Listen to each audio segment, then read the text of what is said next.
అందరికీ నమస్కారం. ఈరోజు కథ.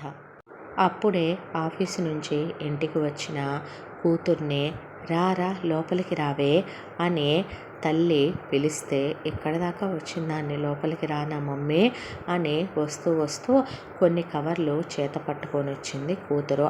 వచ్చేసరికి ఏం తెచ్చావే అని అడిగితే ఏమీ లేదమ్మా, వేడివేడిగా జిలేబీలు వేస్తున్నాడు, నీకు నాకు ఇష్టం అని చెప్పి అవి తీసుకొచ్చాను. తర్వాత మొక్కజొన్న పొత్తులు కనిపించాయి, అవి తీసుకొచ్చాను.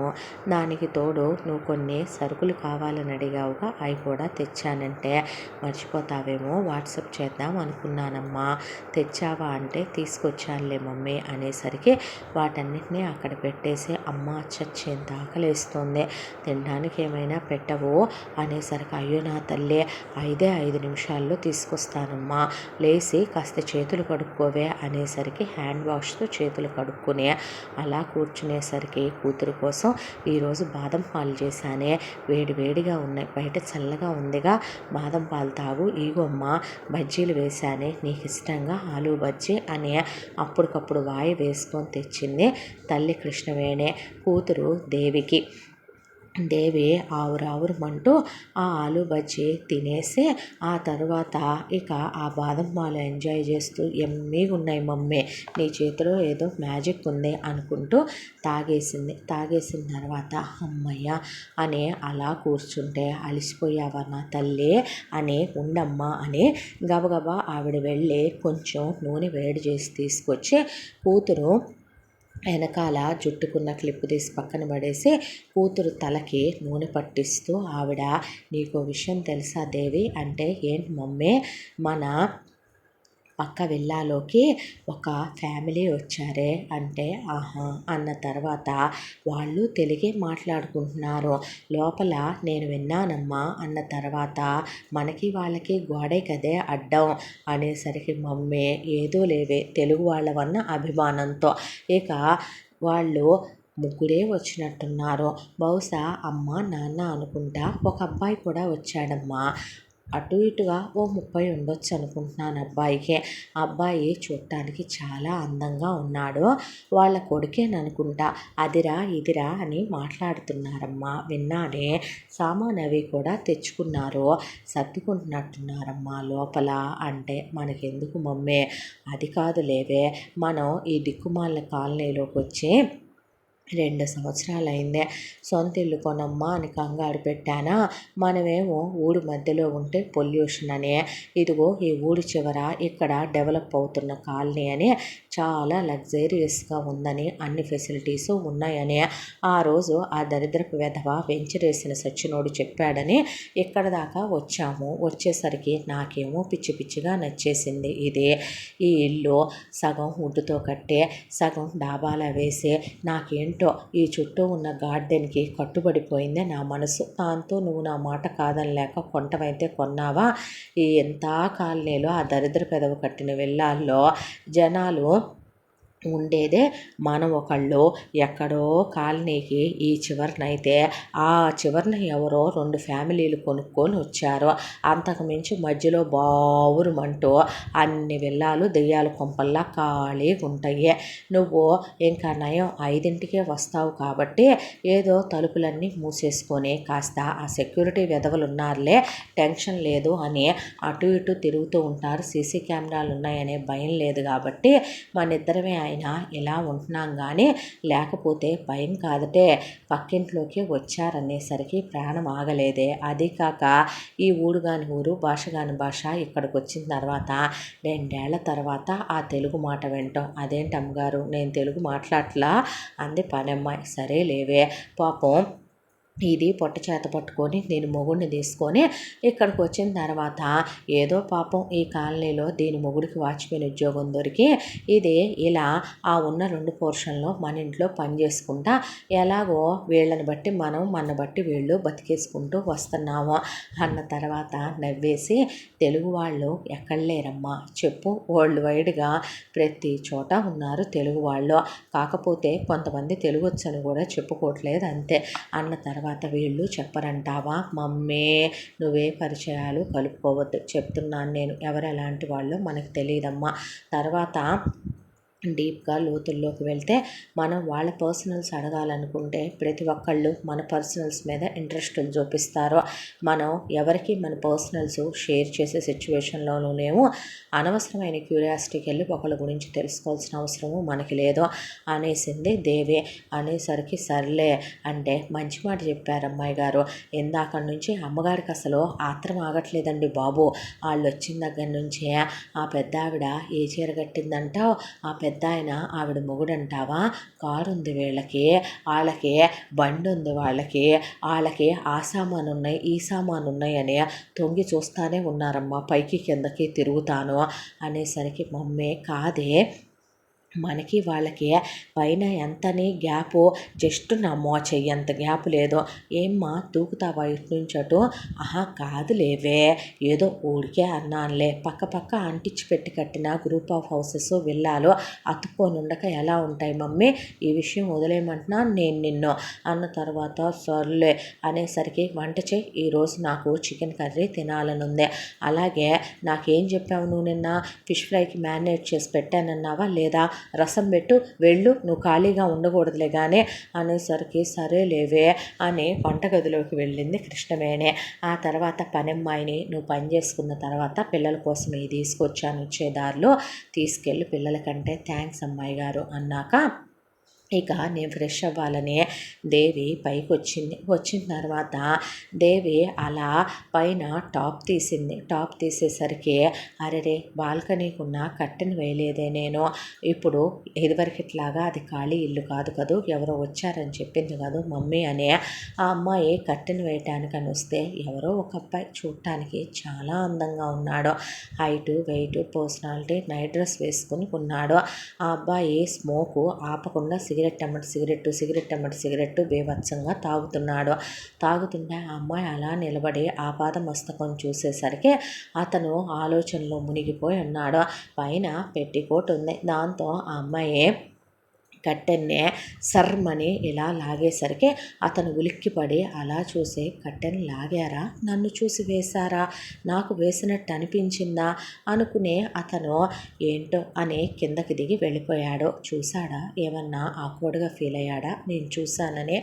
ఏంటో నేను కూడా అంత రఫ్గా వేసి ఉండకూడదేమో కట్టెనని. తర్వాత ఫ్రెష్ అయ్యి నైట్ డ్రెస్ వేసుకుని ఆ తర్వాత కాసేపు అలా కూర్చుని పై బెడ్రూమ్లో టీవీ పెట్టుకుంటే వాళ్ళమ్మ అన్నీ వండాను రా కిందకి అనేసరికి మమ్మీ నువ్వు అలా అలగొద్దని చెప్పానా, దా ఇద్దరం కలిసి మూవీ చూద్దాం, ఉండవే ఇక్కడికే తెచ్చుకుందాం, మళ్ళీ కిందకి వెళ్ళటం ఎందుకు, ఇక్కడ వేయించుకున్నాంగా ఓ టేబుల్ అనేసరికి నా రూము అంటావు, మళ్ళీ రాత్రి అయ్యేసరికి నన్నే అతుక్కొని పడుకుంటావు అన్న తర్వాత నువ్వు వెళ్ళొద్దులే కానీ నేనే వెళ్ళి తెస్తానుండని దమ్ములో తెచ్చేసింది. ఆ అమ్మాయి వండిని మొత్తం పైకి ఊసి నీ కంగారు కూడా రెండోసారి వెళ్తే ఏం పోయింది, ఎందుకమ్మా రెండోసారి వెళ్ళటం, ఏటో కోకులు ఇక్కడ ఫ్రిడ్జ్లో కూడా పెట్టే ఉన్నాయి, ఎంజాయ్ చేస్తూ తిన్నావులే, అన్నిసార్లు తిరగటం ఎందుకంట నువ్వు అని ఓ మంచి సినిమా వేసుకొని చూస్తూ వాళ్ళమ్మ కలిపి పెడుతూ ఆవిడ తింటూ ఉంటే తినేసి ఆ తర్వాత ప్రశాంతంగా టీవీ ఆఫ్ చేసి పడుకుండిపోయారు వాళ్ళు. నెక్స్ట్ డే సండే కావటంతో దేవికి ఆఫీస్ లేదు, ఇంట్లోనే ఉంది. ఉదయాన్నే లేచి ఒకవైపున కృష్ణవేణి వంట చేసుకోవటం మొదలు పెడితే ఈలోపు పనమ్మాయి వచ్చి అమ్మగారు లేవండి అని చెప్పి ఆ అమ్మాయి పనులు ఆ అమ్మాయి చేసుకోవటం మొదలుపెట్టిన తర్వాత దేవి వాళ్ళది చాలా పెద్ద గార్డెన్. ఆ గార్డెన్లో వాళ్ళమ్మ చాలా రకాల మొక్కలు పెంచుద్ది. పూల మొక్కలు, పళ్ళ మొక్కలు అన్నీ ఉంటాయి. స్ట్రాబెర్రీస్ వచ్చాయి అని అమ్మ హార్వెస్టింగ్ చేసేది అంటే చేసి పెట్టమ్మా నీకు పుణ్యం ఉంటుంది, ఇగోనే కత్తెరలన్నీ ఇక్కడే ఉన్నాయి, నీకు నచ్చినవి 2 రకాల కత్తెరలు తీసుకొని వెళ్ళి ఇగో ఓ 2 రకాల బుట్టలు తీసుకొని వెళ్ళమ్మా, దీనికి కూడా కాసిన కూరగాయలు ఇచ్చేద్దాం, ఈ పూట ఈ వారానికి దానికి సరిపోతాయి, మీ పుణ్యమా అంట, మీరేమంటా మీ చేత్తో మొక్కలు పెట్టారో కానీ అమ్మగారు ఒక్కరోజు నేను కూరగాయ కొనేరగనమ్మా ఇక్కడికి వచ్చాక అంటే సరే లేవే అని ఈలోపు వెళ్ళి హార్వెస్టింగ్ చేసుకొని తీసుకొచ్చింది దేవి. కూరగాయలు, ఫ్రూట్స్, పూలు అన్నీ తీసుకొచ్చిన తర్వాత కాపు బాగా వచ్చింది మమ్మీ ఈసారి. అమ్మ మరి మనం వచ్చి 3వ సంవత్సరం కూడా కాదు, 2 నిండే అన్నీ వరుసగా కాపులకు వచ్చే సీజన్ అమ్మ ఇది అన్న తర్వాత వీళ్ళిలా మాట్లాడుకుంటూ ఉండగా ఠంగ్ ఠంగ్ ఠంగుమని బెల్లు మోగింది. మోగేసరికి దేవి వెళ్ళి డోర్ తీసి ఎవరండి, ఎవరు కావాలి అనేది అడిగేసరికి నేను పక్కింటి నుంచి వచ్చాను, నా పేరు విజయ అనేసరికి లోపలికి రావచ్చా అనేసరికి రండి ఆంటీ అని అన్న తర్వాత అంటే మీకు తెలుగే కదా మీరు అంటే అవునండి అన్న తర్వాత ఈలోపు కృష్ణవేణి బయటకు వస్తే నమస్తే అండి అంటే నమస్తే అండి అన్న తర్వాత ఈ అమ్మాయి మహా పనమ్మాయిలేండి చెప్పండి అన్న తర్వాత అవునా మేము పక్క పోర్షన్లోకి వచ్చాం కదా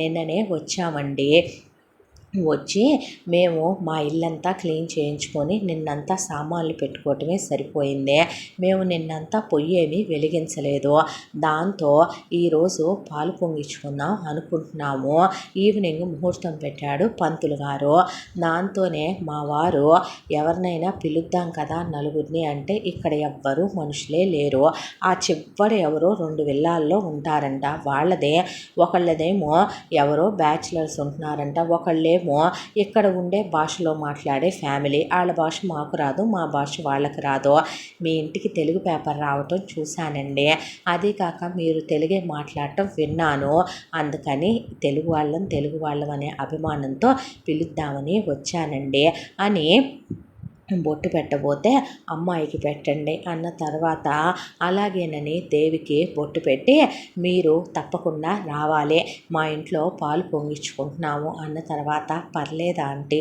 అంటే ఏంటమ్మా పర్లేదు భలే వాళ్ళేనే రావాలంతే అన్న తర్వాత నువ్వు కూడా అని చెప్తే పనమ్మాయి అలాగేనండి అన్నాక సరే అని ఆవిడ కాసేపు కూర్చొని ఆ తర్వాత వెళ్ళొస్తానండి అని చెప్పి వెళ్ళిన తర్వాత వీళ్ళమ్మ వెళ్ళాలిగా రెడీ అవ్వవే ఈవినింగు ఏం తీసుకోవాలి ఏంటి అని అమ్మ వాళ్ళు ఏదో ఫార్మాలిటీగా పిలిచారనుకో వెళ్ళటం అవసరం అంటావా అమ్మ, ఇప్పుడు లేనిపోయిన చుట్టరికాలు అమ్మాయి గారి గురించి తెలుసుగా అమ్మగారు మీకు, నువ్వు నోరు మీవే మీ అమ్మాయి గారు నువ్వు సరేలే కానీ అమ్మ పక్కనే ఉండేవాళ్ళం, తెల్లారులేస్తే మొహమొహాలు చూసుకోవాలి, పైగా తెలుగు వాళ్ళమే బాగోదే అమ్మ నీకు ఇదివరకు లేదే, తెలుగు రాష్ట్రం నుంచి ఇక్కడికి వచ్చాక బాగా తెలుగు పిచ్చి పట్టింది నీకు అనేసరికి పిలిచినా పలికే నాదుడు లేడు నా తెలుగులో, అయ్యయ్యో నా బాధ నాకే తెలుసు నీకేం తెలుసు అన్నాక మమ్మీ అనేసరికి బాగోదమ్మా చాచా నువ్వు వెళ్ళమ్మా పోనీ దీన్ని తీసుకొని అంటే అదేటో వచ్చుద్ది లేవే నువ్వు కూడా రా ఆమె రమ్మను మన బొట్టు పెట్టి చెప్తే తప్పు కదమ్మా రాకపోతే అనేసరికి ఫో అని ఆ తర్వాత ఈవినింగ్ కదా మమ్మీ అనేసరికి నీతో పెట్టుకుంటే అప్పటికప్పుడు అవ్వదులే అని ఆవిడ బట్టలు తీసి పక్కన పెట్టుకుని కూతురి కూడా తీసి పక్కన పెట్టొచ్చింది, నేను రావాలా అమ్మగారు ఏమే నీకేమైనా ఉన్నాయేంది సిద్ధాంతాలు చచ్చ అదేమీ లేదులేండి అన్నాక పిచ్చేషాలే మాకు నువ్వు కూడా వస్తాలేండి అమ్మగారు ఇంటి ఆయనే చెప్పి అబ్బో నీ మొగుడికి ప్రతిదీ చెప్పాలి నువ్వు అంటే నాకెవరున్నారమ్మా వాడు తప్ప అనేసరికి సరేలేవే నువ్వు నీ సెంటిమెంట్లో అన్న తర్వాత సాయంకాలం అయ్యిందే ఆవిడ చెప్పే ముహూర్తానికి ఇంకొక అరగంట టైం ఉందనగా లేమ్మా దేవి రెడీ అవ్వవే అన్న తర్వాత లేచి ఆ అమ్మాయి పొద్దున్న తలస్నానం చేశానుగా అని చెప్పి ఫ్లక్కర్ పెట్టుకొని సింపుల్గా ఓ డ్రెస్ వేసుకుని రెడీ అయ్యింది. కృష్ణవేణి కాస్త మంచి చీరే కట్టుకుంటే మమ్మీ వాళ్ళు పాలు పొంగించడానికేగా పిలిచారు అంటే అవును అన్న తర్వాత దానికి ఇంత రెడీ అవ్వాలా నోరు ముయ్యవే కొన్న చీరలన్నీ బీరువాలో పడి ఏడుస్తున్నాయి ఇప్పుడు కూడా కట్టుకోవద్దంటావేంటే నన్ను అనేసరికి హై మేకప్ అవుతావు మమ్మీ నువ్వు అని నవ్వింది దేవి. ఆ తర్వాత పనమ్మాయి కూడా రెడీ చేస్తే మరి దీన్ని ఏమంటారు అన్న తర్వాత నవ్వుకుంటూ పక్కింట్లోకి వెళ్ళేటప్పుడు పొట్టి చేతులతో వెళ్ళకూడదనే దాంతో వాళ్ళ తోటలో కాస్తున్న కాయగూరలు కూరగాయలు పూలు అన్నీ కలిపి ఒక చక్కటి కేన్ బాస్కెట్లో పెట్టి ప్యాక్ చేసింది కృష్ణవేణి. ఆ అమ్మాయి కొత్తగా ఎవరైనా పాలు పొంగించుకుంటున్నామన్నప్పుడు గుర్తుగా ఏదైనా గిఫ్ట్ ఇవ్వాలి అనే దాంతో ఆ అమ్మాయి ఒక లాఫింగ్ బుద్ధ బొమ్మ ఆర్డర్ ఇచ్చి తెప్పించింది. తెప్పిస్తే నన్నంటది నాకన్నా ఎక్కువ సిద్ధాంతాలు పాటించుద్ది అన్న తర్వాత మమ్మీ అన్నాక స్వీట్ బాక్స్ తీసుకోమని అవి తీసుకొని వెళ్ళి బెల్లు కొట్టారు. బెల్లు కొట్టేసరికి వచ్చి ఆవిడ తలుపు తెరిచింది. రండి రండి అన్న తర్వాత లోపలికి వచ్చిన తర్వాత ఇక అవన్నీ అక్కడ పెడితే ముహూర్తం టయానికి ఆవిడ పాలు పొంగిచ్చేసరికి పాలు అలా పొంగిపోయినాయి. పొంగిపోయిన తర్వాత క్లాప్స్ కొట్టి, ఆంటీ ఆ పాలు పొంగినట్టే మీ ఇంట్లో సంతోషాలు ఆనందాలు కూడా పొంగిపోవాలని మనస్ఫూర్తిగా దేవుణ్ణి కోరుకుంటున్నాను అంది దేవి. అంతేగా మరి మీరు మీ ఫ్యామిలీ చాలా హ్యాపీగా ఉండాలండి అంది కృష్ణవేణి. మీరు ఏమంటా ఇక్కడికి వచ్చారు, మీరు మంచి కుటుంబం అయిపోవాలండి అనేసింది పనమ్మాయి. అన్న తర్వాత మీ దీవెనలు దేవుడు చల్లగా చూసి మీ నోట పలికిస్తే అన్న తర్వాత రండి రండి అని ఆవిడ ఇక కూర్చోబెడితే, మీకోసం ఒక చిన్న గిఫ్ట్ నా వైపు నుంచి జ్ఞాపకంగా. ఎందుకమ్మా ఇవన్నీ అంటే, అదేంటంటే పక్క పక్కనే ఉంటున్నాం తెలుగు వాళ్ళం అన్నారు అనేసరికి కృష్ణవేణి పనమ్మాయి అలా చూసే, అమ్మాయి గారు మాటకారి, ఎంతైనా చదువుకున్నవారు తెలివైన వారు, మీరు అలా చూడకూడదు అన్న తర్వాత దొంగ మొహంది వెళ్దామంటే వద్దని మాటలు చూసావే ఎలా గలిపేసిందో ఆమెతో అనే పాటికి ఈలోపు స్వీట్ ప్యాకెట్ ఇవిగోండి ఇవి నా తరపు నుంచి అంది కృష్ణవేణి. అనేసరికి ఏంటండి ఇవి అంది విజయ. అంటే ఏం లేదా అంటే మమ్మీకి గార్డెనింగ్ చేయటం అంటే ఇష్టం, దాంతో ఈ ఇంట్లోకి రాగానే బాగా ఫ్రూట్స్ వెజిటబుల్స్ పెంచడానికి అలవాటు అయిపోయింది, అవన్నీ హార్వెస్టింగ్ చేసి మీకోసమని గిఫ్ట్గా తెచ్చిందంటే చాలా థ్యాంక్స్ అండి అని ఆవిడ సంతోషంగా తీసుకుంది. ఆ తర్వాత ఆవిడతో ఇల్లు బాగా సర్దుకున్నారు అన్న తర్వాత, మీ ఇల్లు కూడా మీరు చాలా బాగా సర్దుకున్నారు, పొద్దున చూశానుగా అనేసరికి ఆంటీ పొద్దున వచ్చి రాగానే లుక్తో మా ఇల్లంతా ఎక్స్రే స్కానింగ్ చేసేసింది, మా అమ్మ అయితే ఇప్పుడు ఎంఆర్ఐయే చేస్తుంది వెళ్ళిల్లు అనుకొని నవ్వుకుంటూ కూర్చునేసరికి, ఈ పిల్ల పని పిల్ల అంటే చాలా మంచోళ్ళండి, తెలుగు వాళ్ళే, తెలుగు ప్రాంతం నుంచే వచ్చారు, దాంతో ఇక్కడ ఆ అబ్బాయి వాచ్మెన్గా పనిచేస్తాడు, ఈ పిల్ల ఆ చివరి ఉన్న 2 ఇళ్లల్లో పనిచేసి ఆ తర్వాత మన ఇంట్లో చేస్తుంది, రేపటి నుంచి మా ఇంటికి కూడా రామ్మా చేద్దు కానీ అంటే, అలాగే నమ్మగారు ఎంతమంది ఉంటారు, ముగ్గురువేనమ్మా అని చెప్పింది విజయ. చెప్పిన తర్వాత అవును మీ కుటుంబం గురించే అన్న తర్వాత, మా వారు ఇక్కడే గవర్నమెంట్ లెక్చరర్గా పనిచేస్తారు, ఆయన అక్కడి నుంచి ఇక్కడికి ట్రాన్స్ఫర్ పెట్టుకొని ఇక్కడికి వచ్చారు మా హస్బెండ్, ఇక మాకు ఒక్కడే అబ్బాయి అనుకుంటాగా, అవునండి ఒక్కడే అబ్బాయి సాఫ్ట్వేర్లో చేస్తున్నాడు, ఈ కంపెనీ అబ్బాయి కూడా అక్కడి నుంచి ఇక్కడికి ట్రాన్స్ఫర్ పెట్టుకొని వచ్చాడు అన్న తర్వాత, అవునా అని అన్న తర్వాత, అబ్బాయి ఇంకా పెళ్ళి కాల లేదండి అన్న తర్వాత, ఆహా అదేంటి ఇంత దూరం వచ్చారు అంటే, ఏమీ లేదండి ప్రశాంతత కోసమని, ఇక్కడ వాతావరణం చాలా బాగుంటుందని.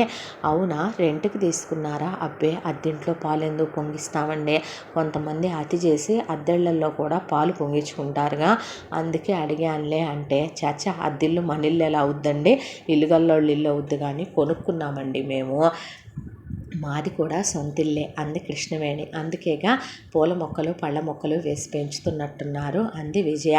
అన్న తర్వాత మీ గురించి అనేసరికి ఈలోపు అక్కడికి ఒక పెద్ద ఆయన ఒక అబ్బాయి వచ్చారు. వచ్చేసరికి మాటల్లోనే వచ్చారు, ఈయనేనండి మా వారు శ్రీకర్ అనేసరికి, నమస్తే అండి అంటే, నమస్తే అమ్మ అన్న తర్వాత, మా అబ్బాయి శివ అన్న తర్వాత, హాయ్ అంది దేవి. హాయ్ అన్నాడు అతను. అన్న తర్వాత ఇక మరి మేము బయలుదేరమా అన్న తర్వాత, ఎక్కడికండి వెళ్ళేది, వచ్చి పాలు పొంగించడం చూసి వెళ్ళిపోతారా ఏంటి, ఈరోజు భోజనాలు ఇక్కడే, నేను ఇవన్నీ కష్టపడి వండానండి. అయ్యో పర్లేదా అంటే, భోజనాలు అవి ఏమీ వద్దు చాలేమ్మా, తెలుగు వాళ్ళం పక్క పక్కనే ఉండేవాళ్ళం ఉండాల్సిన వాళ్ళం, అదేంటి అలా అనేసావు, ఏ మీ అమ్మే పెడితే తినమా ఏంటి అనేపాటికి కృష్ణవేణి దేవి వైపు అలా చూస్తే పనమ్మాయి కూడా ఏం మాట్లాడలా, దేవి నుంచున్నదల్లా కూర్చుండిపోయింది.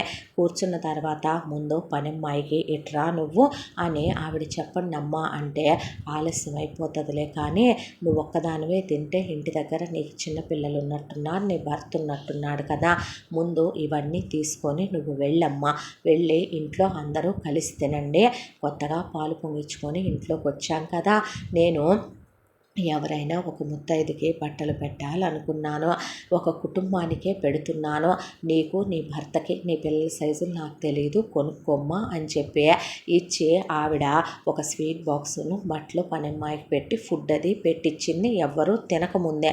ఆవిడ మంచితనం ఏంటో వీళ్ళకి అక్కడే అర్థమైందే.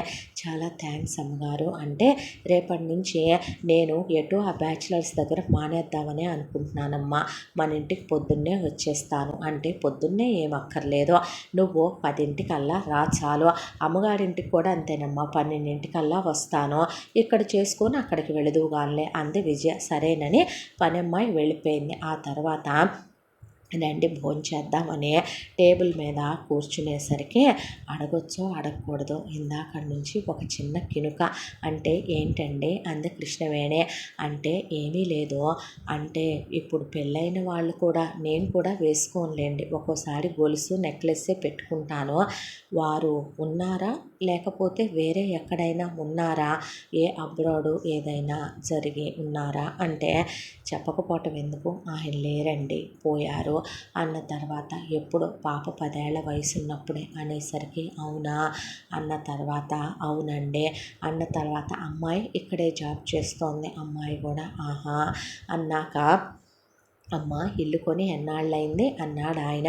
2వ సంవత్సరం నుండి 3వ సంవత్సరం వచ్చింది అంకల్ అంటే, సొంత ఇల్లేగా అమ్మ, సొంత ఇల్లేను అంకల్, అందుకేగా అమ్మ మొక్కలు అవన్నీ పెట్టింది అన్న తర్వాత, ఇక భోంచేస్తూ ఉంటే, వంట చాలా బాగుందా అంటే, కూరలు చాలా బాగున్నాయి మీరు చేసినాయి అంటే, అవునా అమ్మ అని ఆవిడ వడ్డిస్తుంటే, ఇక తిన్న తర్వాత వెళ్ళొస్తామా అంటే అన్న తర్వాత, అలాగేనమ్మా అని బొట్టు పెట్టి ఇద్దరికి ఆవిడ చీరలు పెడితే, వద్దండి అదేంటి మా కోసమని మీరు గిఫ్ట్లు కొనుక్కొచ్చారో, మేము మీకు చీర పెట్టకూడదా, తీసుకోమ్మా నా సొంత చెల్లెలు లాంటి దానివే అన్నాడు ఆయన. అనేసరికి thank you aunty, thank you uncle అని ఆ అమ్మాయి, ఆ తర్వాత ఆవిడ చాలా థ్యాంక్స్ అండి అని తీసుకొని వాళ్ళు వెళ్ళిపోయారు. ఆ తర్వాత శివ, విజయ, శ్రీకర్ కూర్చుంటే, చాలా పద్ధతి గల మనుషుల్లాగా ఉన్నారు అనేసరికి శివ ఏం మాట్లాడలేదు.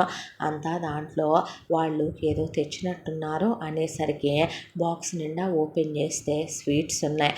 స్వీట్స్ అని ఆయన తీసుకోబోతే, నాన్న షుగర్ ఉందని తెలిసి కూడానా అన్న తర్వాత, పర్లేదు లేరా నాకు ఇష్టమైనవి తీసుకొచ్చినట్టున్నారు అని ఆయన 2 స్వీట్స్ తీసుకుంటే, ఇంకా చాలే అని లోపల పెట్టిన తర్వాత, ఇవన్నీ ఆవిడ కాయించిన కూరగాయలు, పూలు, పళ్ళంట అనేసరికి, హై స్ట్రాబెర్రీస్ కూడా ఉన్నాయి అన్నాడు శివ.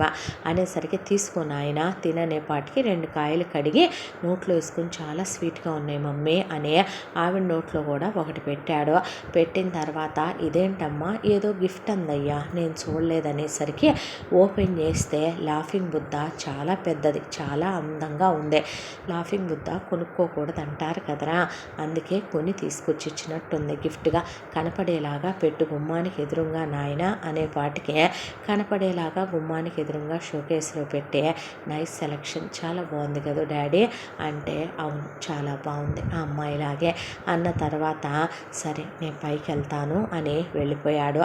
ఆ తర్వాత పైకి వెళ్ళి మళ్ళీ సేమ్ బాల్కనీలో నుంచోనే ఆపకుండా సిగరెట్లు కాలుస్తుంటే, ఇటు నుంచి కృష్ణవేణి తొంగి చూసి, ఆ పిల్లాడు గారాబం అనుకుంటా వాళ్ళ అమ్మా నాన్నలకి ఒక్కడే కొడుకు కదా, దాంతోనే బాగా గారాబంగా పెంచినట్టున్నారు, పద్దాక తెగ సిగరెట్లు తాగుతున్నాడే, ఆరోగ్యం పాడైపోదు అనేసరికి, చూడమ్మా వాళ్ళ ఆరోగ్యం వాళ్ళ ఇష్టం, పాడు చేసుకుంటారో ఏం చేసుకుంటారో మనకెందుకు, అయినా పొల్యూషన్ లేని చోట ఇల్లు కావాలని కొనుక్కుంటే ఎయిర్ పొల్యూట్ చేసి పెడుతున్నారు సారు, ఏం చేద్దాం ఇప్పుడు అనేసరికి, కాదే వాళ్ళకి మగపిల్లాన్ని పెంచుకోవటం చేత కాలేదు, ఆడపిల్లనైనా నేను ఎలా పెంచానంటావు, అబ్బచ్చా ఆ మాట వాళ్ళేమో అనాల్సింది, ఎందుకే నా కూతుర్ని నేను ఎలా పెంచకపోతే, నా కూతురు అంత పద్ధతిగా పెరిగిందే, అంత చక్కటి ఉద్యోగం చేస్తుందే, అమ్మని ఎంత బాగా చూసుకుంటుంది మమ్మీ అనేసరికి, నిజమే కదమ్మా అన్నాక, అమ్మా అని ఆ తర్వాత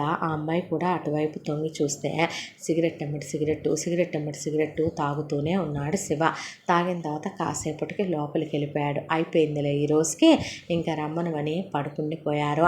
ఆ తర్వాత నెక్స్ట్ డే శివ ఆఫీస్కి, వాళ్ళ నాన్న కాలేజ్కి, దేవి ఆఫీస్కి వెళ్ళిపోయిన తర్వాత పనమ్మాయి ఫస్ట్ విజయ వాళ్ళ ఇంటికి రమ్మనేసరికి అటే వెళ్ళింది.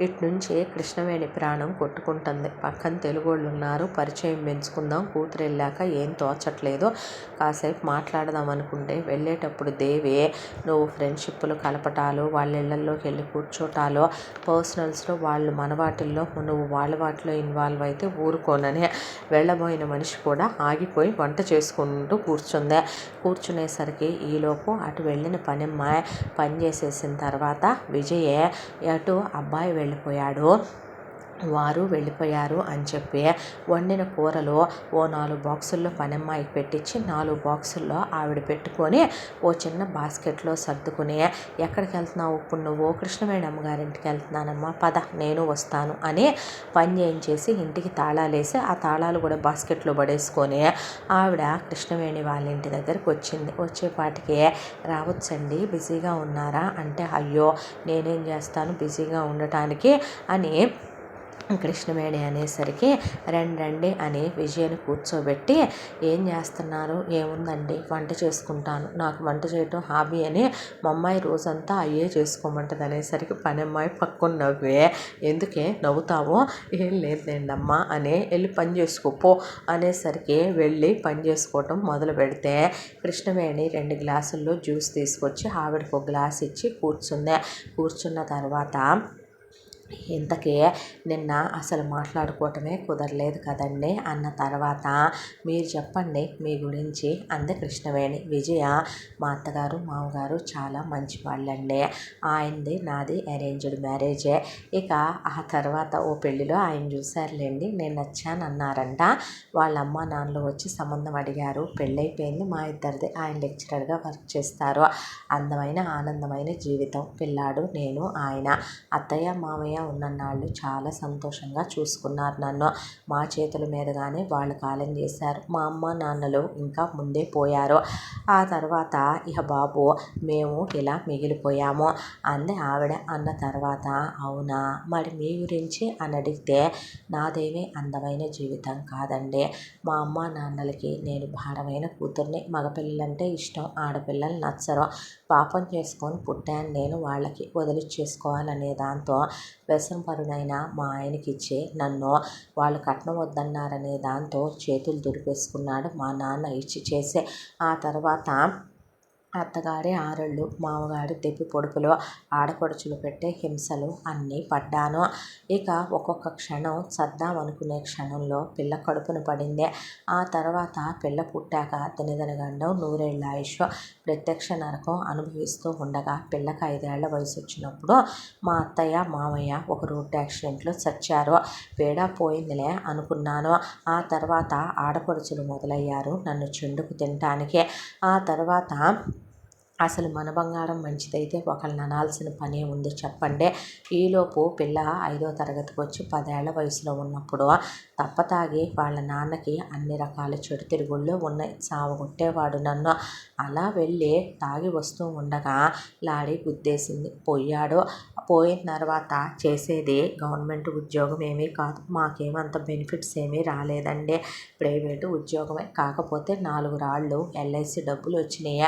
ఆ ఎల్ఐసి డబ్బులు పెట్టుకుని ఆ తర్వాత కాస్త నాకు మిషన్ కుట్టడం వచ్చు, చదువుకున్నాను, ఏదో చిన్న క్లాస్ పిల్లలకి కాస్త ట్యూషన్ చెప్పుకుంటూ మిషన్ కుట్టుకుంటూ 2 గదుల ఇల్లు ఉంది, అక్కడ 2 BHK ఇల్లు, ఆ ఇంట్లోనే పడుంటూ ఆడపడుచులు వచ్చేసరికి ఎదురు తిరిగిపోయి కేసు పెడతానన్నాను, దాంతో వెళ్ళిపోయారు.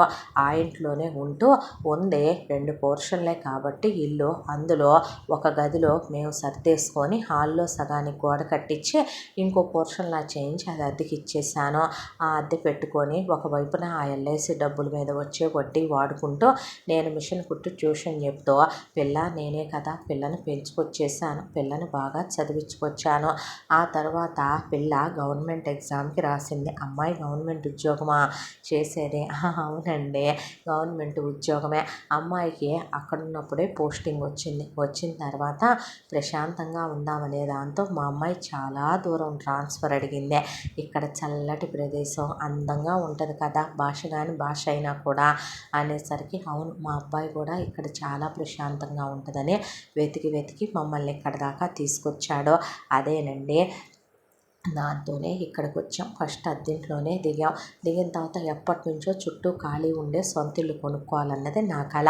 అమ్మాయికి క్వార్టర్స్ ఇచ్చారు. ఆ క్వార్టర్స్ ఏమీ బాగోలేదండి. దాంతో ఫస్ట్ అపార్ట్మెంట్లో దిగామా. అపార్ట్మెంట్లో దరిద్రపు గోల, చుట్టుపక్కల మందదే. దాంతోనే విల్లా కొనుక్కుందాం అనుకుంటే ఇక్కడ వెంటనే డెవలప్ అవుద్దని వెంచరేసిన అతను చెప్తే నాకు చాలా నచ్చేసింది మా ఇల్లు చూడంగానే. దాంతో దానికి తోడు పూల మొక్కలు ఒక్కటే నేనేసాను. పళ్ళ మొక్కలన్నీ అంతకుముందే వేయించే ఉంచాడు. ఆ ఇల్లు అమ్మినతనే. మీ పోర్షన్లోకి రాలేదు, కానీ ఇక్కడ మిగతా వాళ్ళు ఎవరూ రాక చచ్చిపోయినాయి, కానీ అప్పటికే మా దాంట్లో వేసి కూడా కొన్నాళ్ళు అయ్యిందే. నాకు ఆ మొక్కల మీద ప్రాణం ఉండటంతో తెగ నచ్చేసిందే. మా అమ్మాయిని కొనమన్నాను, కొన్నదే. ఆ తర్వాత అమ్మాయి స్కూటీ నేర్చుకుంటానన్నా నాకు భయం అండి. దాంతోనే కారు నేర్చుకోమన్నాను. అమ్మాయి కారులోనే ఆఫీస్కి వెళ్ళి వస్తుంది. పొద్దున్నే 9ంటికి వెళ్ళుద్ది, సాయంకాలం 5ంటికల్లా వచ్చేస్తుంది. ఇక అమ్మాయి నేను మన పని పిల్ల తెలుసుగా, వాళ్ళ ఫ్యామిలీ సెక్యూరిటీయే కదా, భయమేమీ ఉండదండి. ఇక్కడ సీసీ కెమెరాలు పెట్టించిందే మా అమ్మాయే. ఇలా ప్రశాంతంగా ఉంటున్నాం అని చెప్పింది కృష్ణవేణి. అన్న తర్వాత అబ్బాయికి పెళ్లి చేయలేదా అంది కృష్ణవేణి. అంటే ఇంకా లేదు అనేసింది విజయ అమ్మాయికి. అంటే లేదండి, తెలుసుగా మీకు పెళ్ళి కాలేదని. అంటే అల్లుడేమైనా అమెరికాలో ఉన్నాడేమోనని. చాచా, మా అమ్మాయి అసలు అబ్రాడ్ సంబంధాలు చేసుకోనంది. సంబంధాలు చూస్తున్నాం మేము కూడాను అని ఇలా మాట్లాడుకుంటున్న ఈ మాటల పరిచయాలు కాస్త ఇక్కడే భోంచేద్దామని నేను ఇక్కడికే తెచ్చేసుకున్నాను. ఈరోజు ఈ కూరలు చేశానండి అన్న తర్వాత రండి ఇద్దరం కలిసి తిందామని అలా మాట్లాడుకుంటూ ఇక సాయంకాలం అయిపోయేసరికి దేవి వచ్చేసరికి వీళ్ళిద్దరూ మాట్లాడుకుంటూ కూర్చొని దేవితో కాసేపు మాట్లాడి విజయ్ వెళ్ళిపోయేదే. అలా రోజు వీళ్ళమ్మ వెళ్ళిపోయిన తర్వాత వాళ్ళ అబ్బాయి వాళ్ళ ఆయన వెళ్ళిన తర్వాత లేడీస్ ఇద్దరు కూర్చొని మాట్లాడుకోవటం. అప్పుడప్పుడు విజయ శ్రీకర్ని కూడా తీసుకొని వచ్చేది వీళ్ళింటికి. తీసుకొచ్చిన తర్వాత దేవి అది ఇది అని మాట్లాడుతూ కూర్చునేదే. ఎంత దాంట్లో ఆఫీసులకు వెళ్ళే టైములు ఒకటే. ఒకవైపు శివాదేవి ఒకేసారి బయలుదేరుతుంటే జస్ట్ శివ ఒక స్మైల్ ఇస్తే దేవి ఒక స్మైల్ ఇచ్చేదే. పైన బాల్కనీలో దేవి కూర్చొని బుక్ చదువుకుంటుంటే శివ స్మోక్ చేయటానికి వచ్చి ఒక స్మైల్ ఇచ్చి అటు తిరిగి స్మోక్ చేస్తూ ఉండేవాడు. ఇలా కొన్ని రోజులు గడిచిపోయింది. ఒక రోజున ఆఫీస్కి వెళ్ళిన దేవి ఎంతసేపటికి రాలేదు. 5 అయింది రాలేదు, 6 అయింది రాలేదు, 7 అయింది రాలేదు. కంగారు పడిపోయి కృష్ణవేణి ఫోన్ మీద ఫోన్ చేస్తే ఫోన్ తీసి అమ్మ నా ఫోన్లో ఛార్జ్ అయిపోతుంది, టెన్షన్ పడకు, ట్రాఫిక్లో ఇరుక్కుపోయాను, నేనే వస్తాను, కంగారు పడకు నువ్వు అని చెప్పి ఆ తర్వాత ఆవిడ ఫోన్ చేస్తున్న ఫోన్ స్విచ్ ఆఫ్ అయిపోయేపాటికి అసలే బీపీ ఉన్న మనిషేమో ఆవిడకి విపరీతంగా గుండెదడ టెన్షను పెరిగిపోయింది. ఆవిడకి మనసు ఉండపట్టలేని ఆవిడ గబా వెళ్ళి విజయ వాళ్ళ ఇంటి బెల్లు కొడితే రండి రండి అనేసరికి కృష్ణవేణి మొహంలో కంగారు చూసి ఏమైందమ్మా అని అడిగాడు శ్రీకరు. అది కాదు అన్నయ్య గారు, అమ్మాయి ఆఫీస్కి వెళ్ళింది, ఎంతసేపటికి రావట్లేదని ఫోన్ చేస్తే ట్రాఫిక్లో ఇరుక్కుపోయానంది. ఇప్పుడేమో ఫోన్ చేస్తుంటే ఫోన్లో ఛార్జ్ అయిపోయినట్టుంది, స్విచ్ ఆఫ్ అయిపోయింది, నాకు టెన్షన్గా ఉంది అనేసరికి కంగారు పడకండి అన్నాక శివ అంటే ఆ అమ్మ అన్నాక ఆంటీ వాళ్ళ అమ్మాయి నీకు తెలుసు కదా. తెలుసు, హాయ్ ఆంటీ అంటే హాయ్ నాన్న, ఏంటి ఏమైంది ఆంటీ అన్న తర్వాత ఇలా ఇరుక్కుపోయింది అన్నాక ఏ ఆఫీస్లో తను వర్క్ చేసేదే ఇక్కడ బాబు అన్న తర్వాత ఎటువైపు నుంచి వస్తుందా ఆంటీ రూటు ఇటమ్మా.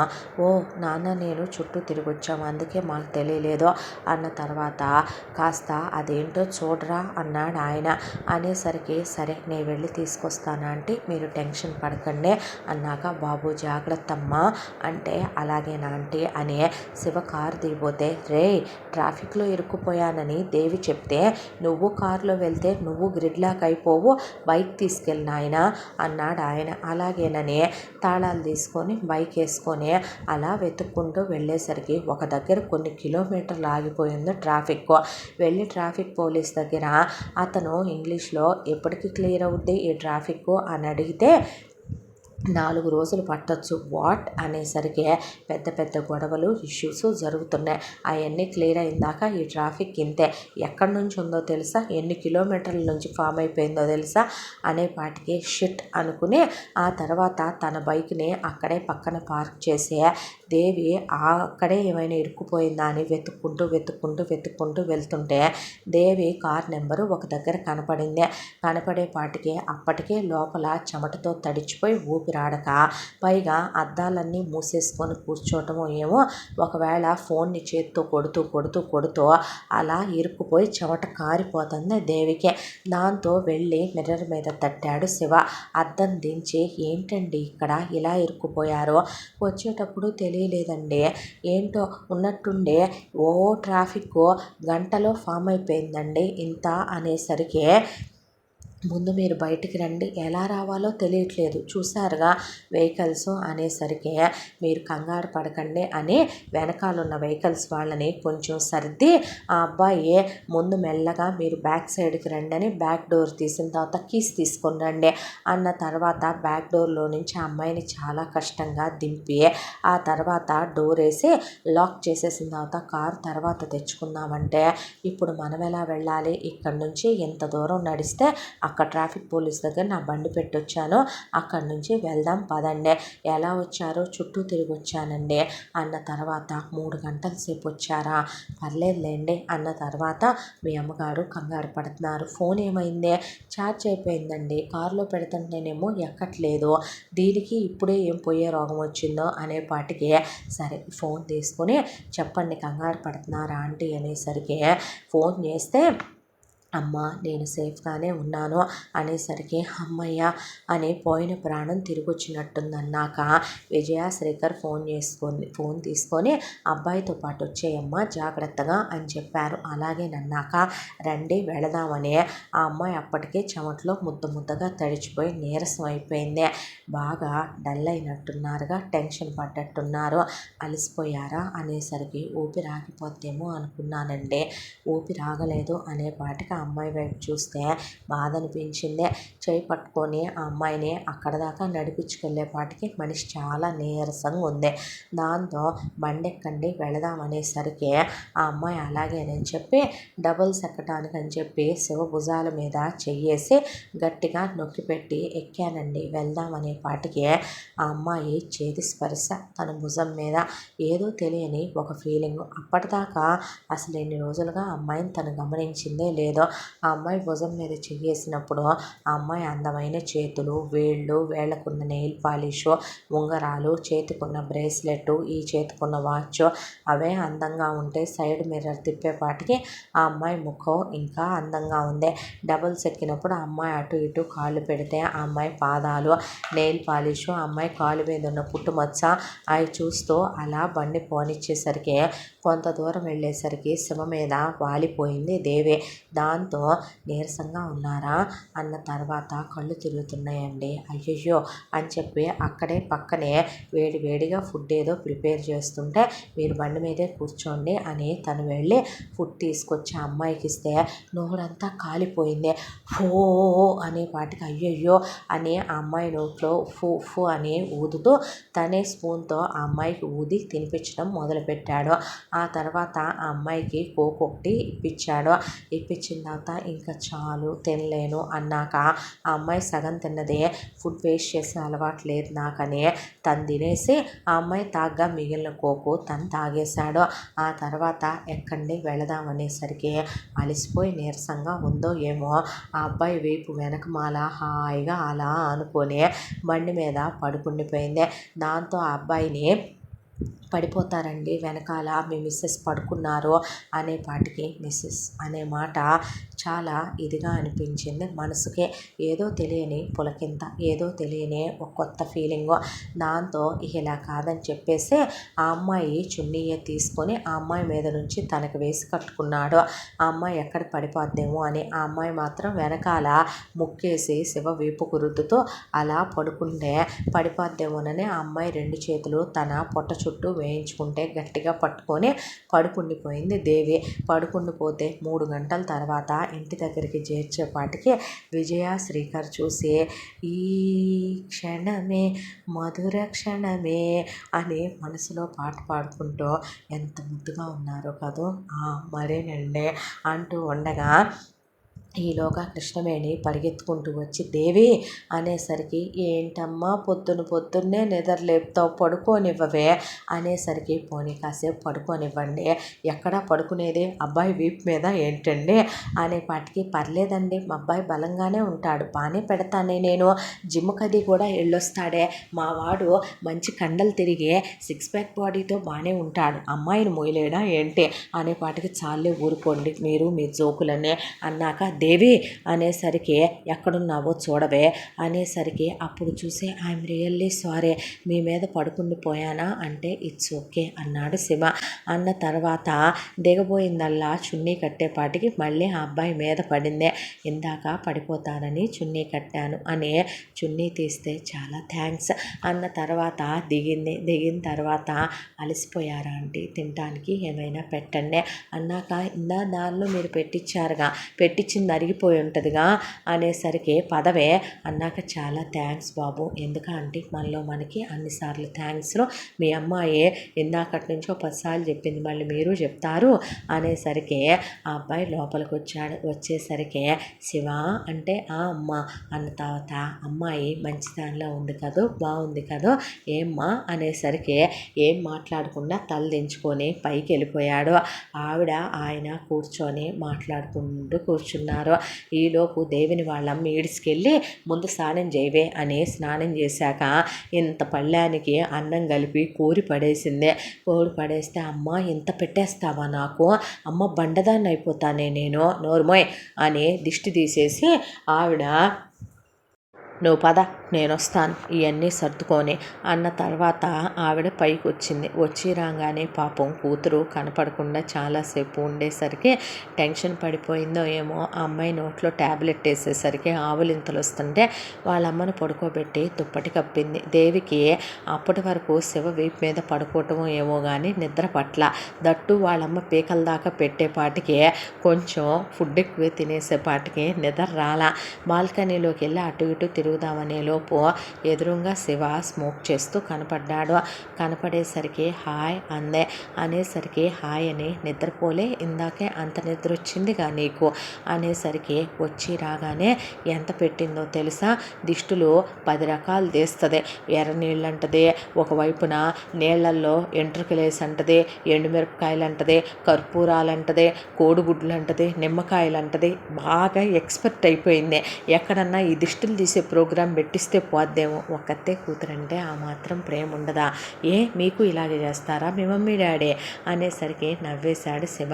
అవును రేపు ఆఫీస్కి ఎలా వెళ్ళాలా అనే టెన్షన్తో నాకు నిద్ర పట్టట్లా, మీరు హ్యాపీ కదా, మీ రూట్ వేరు మా రూట్ వేరు, ఎందుకు అంత టెన్షన్ పడటం, ఎటు ట్రాఫిక్ క్లియర్ అయ్యేపాటికి 4 రోజులు పట్టుద్ది, వెళ్ళి వెహికల్ తెచ్చుకోవచ్చు, మిమ్మల్ని నేను దింపుతానులేండి, పర్లేదు నేను క్యాబ్ బుక్ చేసుకుంటాను, ఏమండి మరి నేనేమి అంత రోగ్ని కాదు, అయ్యయ్యో అందుకు కాదు, ఇబ్బంది పెట్టడం ఎందుకని నేను చెప్పానా మీకు ఇబ్బంది అని అన్న తర్వాత ఈ ఊళ్ళో ఉండేదే క్యాబులు తక్కువ, మీరు బుక్ చేసుకోవటం వెళ్ళేపాటికి కాస్త సమయం గడిచిపోద్ది, తీసుకెళ్తానంటున్నాగా, ఓకే బాబు ఓకే అన్న తర్వాత ఒక మాట నేను అడగనా అంది. అన్న తర్వాత ఏంటి అనేసరికి ఫ్రెండ్స్ అని చేయి జాపింది. ఫ్రెండ్స్ అన్నాడు. అన్న తర్వాత అయితే శివ అని పిలిచేస్తా అంటే పిలు, ఎవరొద్దన్నారు అన్నాడు. అన్న తర్వాత ఒక మాట, ఇంత స్మోకింగ్ హెల్త్కి మంచిది కాదేమో అనేసరికి కొందరు మన లైఫ్లోంచి వెళ్ళిపోయినా వాళ్ళకి నచ్చిన జ్ఞాపకాలు మన జీవితంలో అలాగే ఉండిపోతాయి. వాట్ అందే.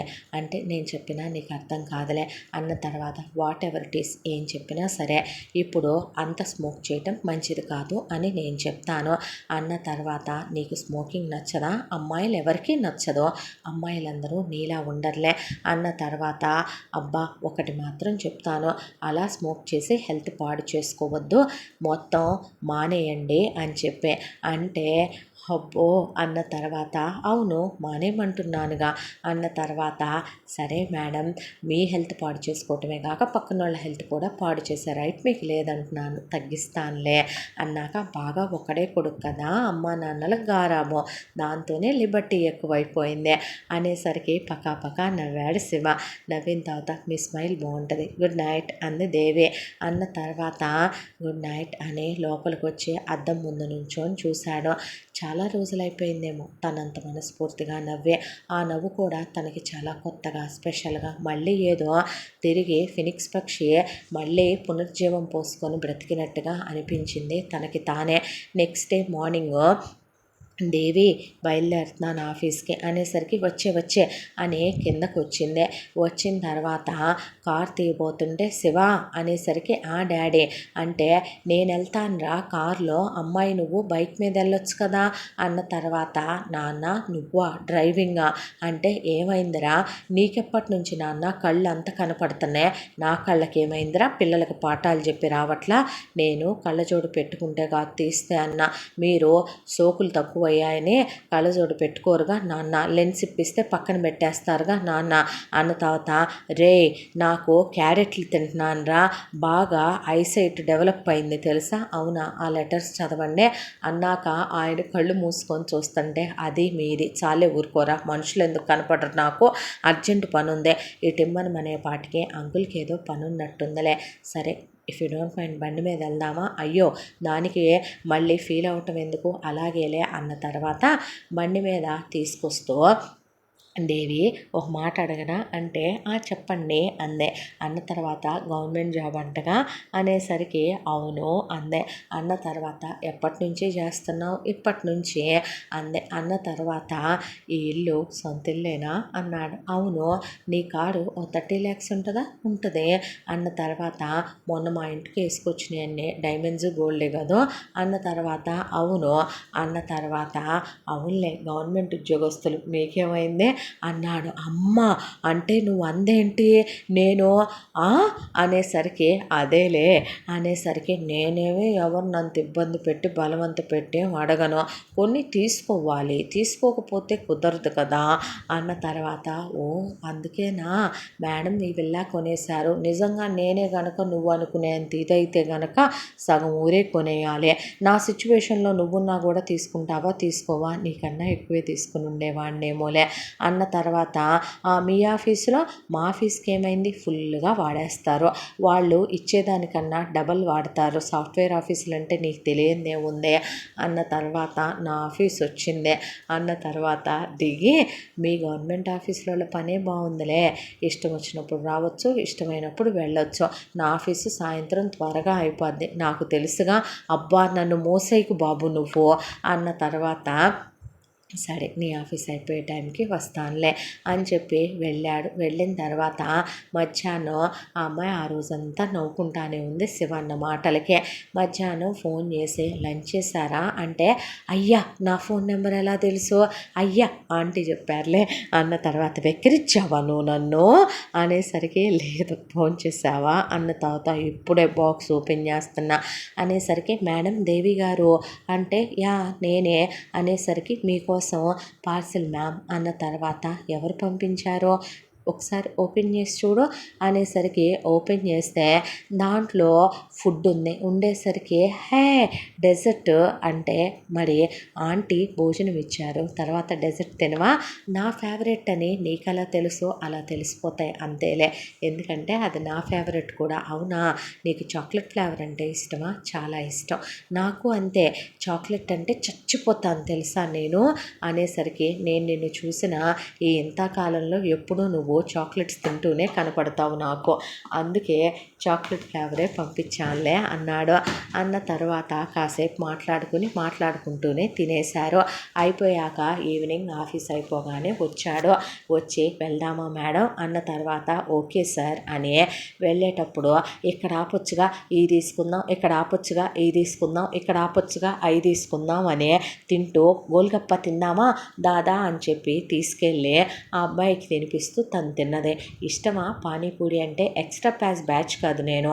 నాకు పానీపూరిలో కర్రీ హాట్గా ఉండాలి, పానీపూరిలో నాకు ఆనియన్స్ వేయకూడదు, నా టేస్ట్ కొంచెం డిఫరెంట్గా ఉంటుందిలే అన్న తర్వాత నవ్వేసి, నువ్వే డిఫరెంట్గా, నిన్ను ఎవడు చేసుకుంటాడో కానీ లక్కీ ఫెలో, దేనికి గవర్నమెంట్ ఉద్యోగస్తురాలివిగా ఇంకోసారి ఆ మాట అన్నావంటే ఊరుకోను నేను, నిజం అబద్ధం అయిపోద్ది ఏంటి అనేసరికి అబ్బా అంది. అన్న తర్వాత అలా వీళ్ళ మధ్య ఓ మంచి పరిచయం, ఆ తర్వాత స్నేహం. ఇద్దరు ఫ్యామిలీస్ కూడా ఇక్కడికి రావటం, వచ్చిన తర్వాత పిక్నిక్కి వెళ్దామని, సినిమాకి వెళ్దామని, షాపింగ్కి వెళ్దామని వెళ్ళి రావటం. ఆ తర్వాత దేవి, అంకుల్, ఆంటీ, శివ నాకెటు మెడికల్ చెకప్లు చేయించుకోమని ఏయో ఒకటి వస్తూనే ఉంటాయి, అమ్మకొక్కదానికి చేయిస్తాను, కాస్ట్లీ చెకప్లు కూడా నాకు ఫ్రీగానే చేస్తారు, ఎటు ఈ వీక్లో నాకు మెడికల్ చెకప్లు సంబంధించిన పాస్లు ఇస్తారు, మీ ముగ్గురు కూడా చేయించుకుందరు కానీ అన్న తర్వాత పర్లేదమ్మా అంటే వెళ్ళిన తర్వాత శివకి టెస్టులు చేసి స్ట్రెస్ ఎక్కువ, దానికి తోడు స్మోకింగ్ మానేస్తే మంచిదని డాక్టర్స్ చెప్పేసరికి శివ వైపు అలా చూసిందే. చూసేసరికి తగ్గించాను అన్న తర్వాత మానేమనే పంతం తల్లి, ఏదైనా పట్టుకుంటే వదలవు అన్న తర్వాత అమ్మాయి మానేమంటున్నప్పుడు మానొచ్చు కదరా అనేపాటికి వాళ్ళ వైపు చూసే తల దించేశాడు. ఈలోపు అంకుల్ మీకు షుగరు, స్వీట్స్ బాగా తింటున్నారు అన్న తర్వాత ఆంటీ మీకు బీపీ అది ఏనాడో వచ్చిందమ్మా, నన్ను వదిలేపోవట్లేదు, మీరు ఉప్పులు కారాలు పచ్చళ్ళు తగ్గించాలి, అమ్మ మీరు ఎక్కువ తింటున్నారని చెప్తుంది అని ఆ అమ్మాయి సొంత పిల్లలా కలిసిపోయి ఆవిడ కోసం అని చెప్పి పచ్చళ్ళు అవి రోటి పచ్చళ్ళు తినండి ఆంటీ, ఊరగాయలు ఆవకాయలు వద్దంటాం. ఆ తర్వాత ఆయనకి షుగర్ ఫ్రీ స్వీట్స్ తీసుకొచ్చి ఇవి ఎంజాయ్ చేయండి అంకుల్ అని చెప్పటం. ఆ తర్వాత శివకి బాగా క్లోజ్ ఫ్రెండ్ అయిపోయింది దేవి, బెస్ట్ ఫ్రెండ్ అయిపోయింది దేవి. ఆ తర్వాత వీళ్ళ ఫ్యామిలీస్ కూడా చాలా క్లోజ్ అయిపోయినాయి. అంతా దాంట్లో ఒకరోజు ఆఫీస్ నుంచి వస్తూ ఉండగా కాసేపు ఇక్కడ కూర్చుందాంగా చాలా బాగుంటుంది ఇక్కడ అని ఒక పార్క్ లాంటి ప్లేస్ ఉంటే అక్కడికి తీసుకెళ్ళింది దేవి. నిజంగానే చాలా ప్రశాంతంగా ఉంది అని శివ కూడా అక్కడ కూర్చున్న తర్వాత, అవును శివ ఒక మాట అడగనా అంటే చెప్పు అన్నాడు. అన్న తర్వాత ఎవరిని ప్రేమించలే, పెళ్లి చేసుకోలే అనేసరికి నాది చెప్తే అర్థమయ్యేంత చిన్న కథ కాదు, చెప్పేంత ఓ పెద్ద కథ కాదులే అనేసిన తర్వాత, అవునా మరి నీ గురించి ఎందుకు ఇప్పుడు దాకా పెళ్లి చేసుకోలేదు, ఎవరినైనా లవ్ చేస్తున్నావా అని అడిగితే దేవి ఏం మాట్లాడలేదు, లవ్ చేస్తున్నావా అంటున్నాను అంటే, లవ్ చేస్తే నువ్వెందుకు డ్రాప్ చేస్తావు, బాయ్ ఫ్రెండే వస్తాడుగా అన్న తర్వాత, మరి ఇప్పటిదాకా ఎందుకు పెళ్లి చేసుకోలేదు, ఏజ్ ఎంతో అడగొచ్చా అనేసరికి, నీకు పద్దాక అమ్మాయిల వయసు జీతాలు అడగటం తప్ప పనేమి లేదా, నీ ఏజ్ ఎంత అని అడిగింది. నవ్వేశాడు. అదేలే అబ్బాయిలనైతే అమ్మాయిలు అడగకూడదు, అబ్బా నీ దగ్గర చెప్పపోవటం ఎందుకు, 31 అన్నాడు. 28 అందే. అన్న తర్వాత ఇప్పుడు దాకా పెళ్ళి ఎందుకు చేసుకోలేదని కనపడరు మీ అబ్బాయిలు, మీకు కావలసిన ఆన్సర్లు వచ్చేంత వరకు బాగానే అడుగుతారు, ఒక బ్రేకప్ ఉందిలే అన్న తర్వాత, అవునా నువ్వు అంత పర్ఫెక్ట్ అమ్మాయి కదరా, నిన్నెలా మిస్ చేసుకున్నాడో అనేసరికి, ఏమో నేను పర్ఫెక్ట్ అమ్మాయినో కాదో నాకు తెలియదు శివ, చిన్నప్పటి నుంచి నాన్నతో నరకాలు పడిందమ్మ, వాడు పోయిన తర్వాత ఒకటే డిసైడ్ అయ్యాను, లైఫ్లో పెళ్ళనేది చేసుకునే రోజు ఒకటి వస్తే అవతల చేసుకునేవాడు నల్లగున్నాడా, ఎర్రగున్నాడా, పొట్టోడా, పొడుగోడా, వాడికి ఆస్తుందా లేదా ఇవన్నీ కాదు, వాడి ఫ్యామిలీ మంచిదవ్వాలి, వాడు చాలా చాలా మంచోడు అవ్వాలి, మా నాన్న లాంటి వాడు మాత్రం కాకూడదు అనుకున్నాను, ఇంజనీరింగ్లో జాయిన్ అయ్యాను. అలా కాలేజీకి వెళ్ళిన తర్వాత ఒకడితో ఒక పరిచయం, ఆ తర్వాత స్నేహం, ఆ స్నేహంలోనే వాడే నాకు 1 ఇయర్ అయ్యాక ప్రపోజ్ చేశాడు. చాలా కేర్ తీసుకునేవాడు, ప్రతి విషయంలో సపోర్ట్ చేసి ఎంకరేజ్ చేసేవాడు. ఆ తర్వాత మా చదువులు అయిపోయిన తర్వాత వాళ్ళ అమ్మ నాన్నని తీసుకొచ్చి అమ్మతో మాట్లాడాడు. అమ్మ గురించి తెలిసిన విషయమేగా, నా నిర్ణయానికి అమ్మ ప్రయారిటీ ఇచ్చుద్దే, దాంతో నేను అమ్మకి వాళ్ళ గురించి చెప్పాను. చెప్పిన తర్వాత అమ్మ సరేనమ్మా నీ ఇష్టం అందే. అన్న తర్వాత ఎంగేజ్మెంట్ అయిపోయింది, పెళ్ళికి ముహూర్తాలు కూడా పెట్టుకున్న తర్వాత ఒక రోజున నన్ను వాళ్ళ ఇంటికి రమ్మనమన్నారు. అప్పటికే నేను జాబ్ చేస్తున్నాను, రమ్మనమని చెప్తే సరేనని చెప్పి వాడిది ప్రైవేట్ ఉద్యోగం, నాది మాత్రం గవర్నమెంట్ జాబే. నేను పట్టుపట్టి మరీ రాసుకున్నాను. అలా స్టడీస్ అయిపోగానే నాకు ఉద్యోగం వచ్చేసింది. వాడు మాత్రం వాడికి సాఫ్ట్వేర్ జాబ్ ఇష్టమని వాడు సాఫ్ట్వేర్ సైడ్కి వెళ్ళాడు. ఆ తర్వాత నేను వెళ్ళగానే నా ముందు ఒక ఫామ్ పెట్టాడు వాళ్ళ బాబు. ఏంటిది అని అడిగాను. అడిగితే ఓల్డ్ ఏజ్ హోమ్ ఫామా ఎందుకు అని అడిగితే మీ అమ్మను వేయటానికి ఫిల్ చేయి అన్నాడు వాళ్ళ నాన్న. అనేపాటికి మా అమ్మను వేయటం ఏంటి అంటే వీడు చెప్తాడు అనేసరికి అదేరా పెళ్ళైపోతే ఇంకా అక్కడ ఆంటీ ఒక్కళ్ళు ఉండి ఏం చేస్తారో నువ్వు ఇక్కడికి వచ్చేస్తావు కదా అనేపాటికి ఏం మాట్లాడుతున్నావు నువ్వు నాకు అర్థం కాలేదు. అంటే మీ అమ్మ నాన్న మనతోనే ఉంటారనేగా నువ్వు చెప్పావు. అవును నేను కొడుకునే, కొడుకుల అమ్మ నాన్నలు మరి వాళ్ళతో ఉండరా అన్న తర్వాత కొడుకుల అమ్మ నాన్నలు వాళ్ళతో ఉన్నప్పుడు కూతుళ్ళ అమ్మలు ఎందుకు కూతుళ్ళతో ఉండకూడదు? మా డాడీ లేడు కదా మా అమ్మ సపరేట్గా ఉండటానికి. మా అమ్మ నా కోసం ఇంకో పెళ్లి చేసుకోకుండా లైఫ్నే సాక్రిఫైస్ చేసి చాలా కష్టపడి ట్యూషన్లు చెప్పి మిషన్లు కుట్టి ఇళ్ళద్దెకిచ్చి మా నాన్న ఎల్ఐసి డబ్బులు పెట్టి నాకేమీ కష్టం కాకుండా నన్ను చదివించి గవర్నమెంట్ ఉద్యోగస్తురాలుగా చూడాలి, లైఫ్ సెక్యూరిటీ జాబ్ ఉండాలి, ఎవరి దగ్గర నేను బెగ్ చేయకూడదు, ఎవరి దగ్గర నేను చేయి చాపకూడదు. హస్బెండ్ అయినా రేపొద్దున ఏదైనా సర్ప్రైజ్ ఇవ్వాలన్నా ఓ చీర కొనుక్కోవాలన్నా చేయి చాచకూడదు. నాకంటూ ఫినాన్షియల్ సెక్యూరిటీ ఉండాలని మా అమ్మే కాదు నన్ను చదువుకొని గవర్నమెంట్ జాబ్ చేసేలా చేసిందే. మా అమ్మని నాతోనే ఉంచుకుంటాను, మా అమ్మని ఎందుకు నేను ఓల్డ్ ఏజ్ హోమ్లో వేస్తానంటే ఏం మాట్లాడుతున్నావు నువ్వు? పెళ్ళైన తర్వాత మీ అమ్మని ఎలా మా ఇంటికి తీసుకొస్తావు? నువ్వే అన్నావు కదరా అంతకుముందు. నేను చెప్తే మాది చాలా పెద్ద ఇల్లు, మా అమ్మ నాన్న ఉంటారు, ఆ తర్వాత మా బ్రదర్ వాళ్ళ వైఫ్ ఎటు వేరే ఉంటున్నారు, నువ్వు నేను కూడా వాళ్ళతో పాటే ఉన్నాము అని చెప్తే మా అమ్మను కూడా తీసుకొద్దామంటే ఆంటీకే ఒక గది ఉండదా అన్నావు కదరా. ఆ రోజు నేను చిన్నోడిని, నాకేం తెలీదు, నువ్వు లవ్కి ఒప్పుకోవేమోనని ఏదో అలా అనేసాను. ఇప్పుడు నాన్న వాళ్ళు ఆలోచిస్తున్నారు, పెద్దోళ్ళు కదా, అయినా ఓల్డ్ ఏజ్ హోమ్లో ఏమి ఇదివరకిట్లా లేవు, ఫెసిలిటీస్ అన్నీ బాగున్నాయి దేవి. పైగా మనం వారానికి ఒకసారి 10 రోజులకు ఒకసారి వెళ్ళి చూసొద్దాం. ఒకవేళ అటో ఇటో అయ్యారనుకో మనమే క్రిమేషన్ చేయించుదాం అనేపాటికి లాగి చెప్పు తీసి కొట్టాను. నన్నే కొడతావా అని వాడు చెయ్యి ఎత్తాడు. ఎత్తేసరికి మా అబ్బాయిని కొడతావా అని వాళ్ళ అమ్మ నాన్న అంటే వాడికి ఎంగేజ్మెంట్ రింగ్ తీసి మొహం మీద కొట్టి వాడి చేతికి పెట్టిన రింగు ₹1,00,000. అది లాగేసుకొని కాండిచ్చి ఉమ్మి ఇంకోసారి మా ఇంటి గుమ్మంలోకి వస్తే చెప్పు తీసి కొడతానని తిట్టానులే. ఆ రోజు నీకు చెప్పకూడదు ఏం తిట్టానో, అర్థమైంది నాకు అన్నాడు శివ. దాంతో వెళ్ళి పని చూసుకోమని చెప్పి అక్కడి నుంచి ఇంటికి వచ్చేసి అమ్మకు జరిగిందంతా చెప్తే నా వల్లే నీ పెళ్ళి ఆగిపోయిందా అమ్మ అని అమ్మ బాధపడింది. చాలే ఊరుకోమ్మ, పిచ్చి మాటలు నువ్వును. ఈరోజు నిన్ను భరించని వాడు రేపు అమ్మా బాబులు చెప్పారని నన్ను వదిలేయడని ఏంటి గ్యారంటీ అమ్మ? నేను గే ఫెలోస్ని చేసుకోవాలనుకోవట్లేదు. మా అమ్మ పప్ప బాయ్ల్ని సిస్టర్ బాయ్ల్ని చేసుకుంటే బతుకంతా ఏడవాల్సి వస్తుంది. ప్రతిదానికి కాంప్రమైజ్ అవ్వమంటారు చెత్త రాస్కెల్స్. వైఫ్ మాట్లాడాలని, లైఫ్ లాంగ్ వైఫ్తోనే ఉండాలని. అమ్మ తప్పు ఎవరిదైతే వాళ్ళది తప్పు అని మాట్లాడగలిగిన వాడిని మగాడంటారు. అమ్మ తప్పు చేస్తే సర్దుకుపోమ్మని, పెళ్ళాం తప్పు చేస్తే తన్నేవాడిని మగాడనరమ్మా, గేగాడ్ అంటారు. నాకు అలాంటి వాళ్ళు అక్కర్లేదమ్మా అన్న తర్వాత ఆవిడ బాధలోకి వెళ్ళిపోయింది. మనసు పాడు చేసుకుంటుందని అర్థమై ఇంకా అక్కడ ఉండాలనుకోలేదు. దాంతోనే ఎంత దూరం కుదిరితే అంత దూరం ట్రాన్స్ఫర్ చేయమన్నాను. భాష కాకపోయినా పర్లేదన్నాను. ఇక్కడికి ట్రాన్స్ఫర్ చేశారు. చేసిన తర్వాత ఇక్కడికి వచ్చాం. అక్కడ ఉన్న ప్రాపర్టీస్ అన్నీ అమ్మేసుకున్నాం. అమ్మేసుకున్న తర్వాత ఇక్కడికి వస్తే మంచి రేట్లే ఉన్నాయి. ఇక్కడ ప్రాపర్టీస్ నిజంగా పై డబ్బులే వచ్చినాయి అన్నీ బాగానే భారీగానే వస్తాయి. నాకు అవి పోగు చేసే ఇక ఈ విల్లా తీసుకున్నాము. తర్వాత 30 lakhs పెట్టి కార్ తీసుకున్నాం. గోల్డ్ అది చేయించుకున్నాం. సెటిల్డ్ కొన్ని ప్రాపర్టీలు అవి కూడా ఈ ఊళ్ళో బాగానే కొన్నాను. క్యాష్ అది కూడా బాగానే ఉంది బ్యాంక్లో. ఇక ఆ తర్వాత మళ్ళీ ట్రై చేయలేదా? అయ్యో ఎందుకు ట్రై చేయాలా? నేను చెప్తే వింటదా? మ్యాట్రిమోనీలకి ఇచ్చి పెళ్లి సంబంధాలు వెతికించడం మొదలుపెట్టింది.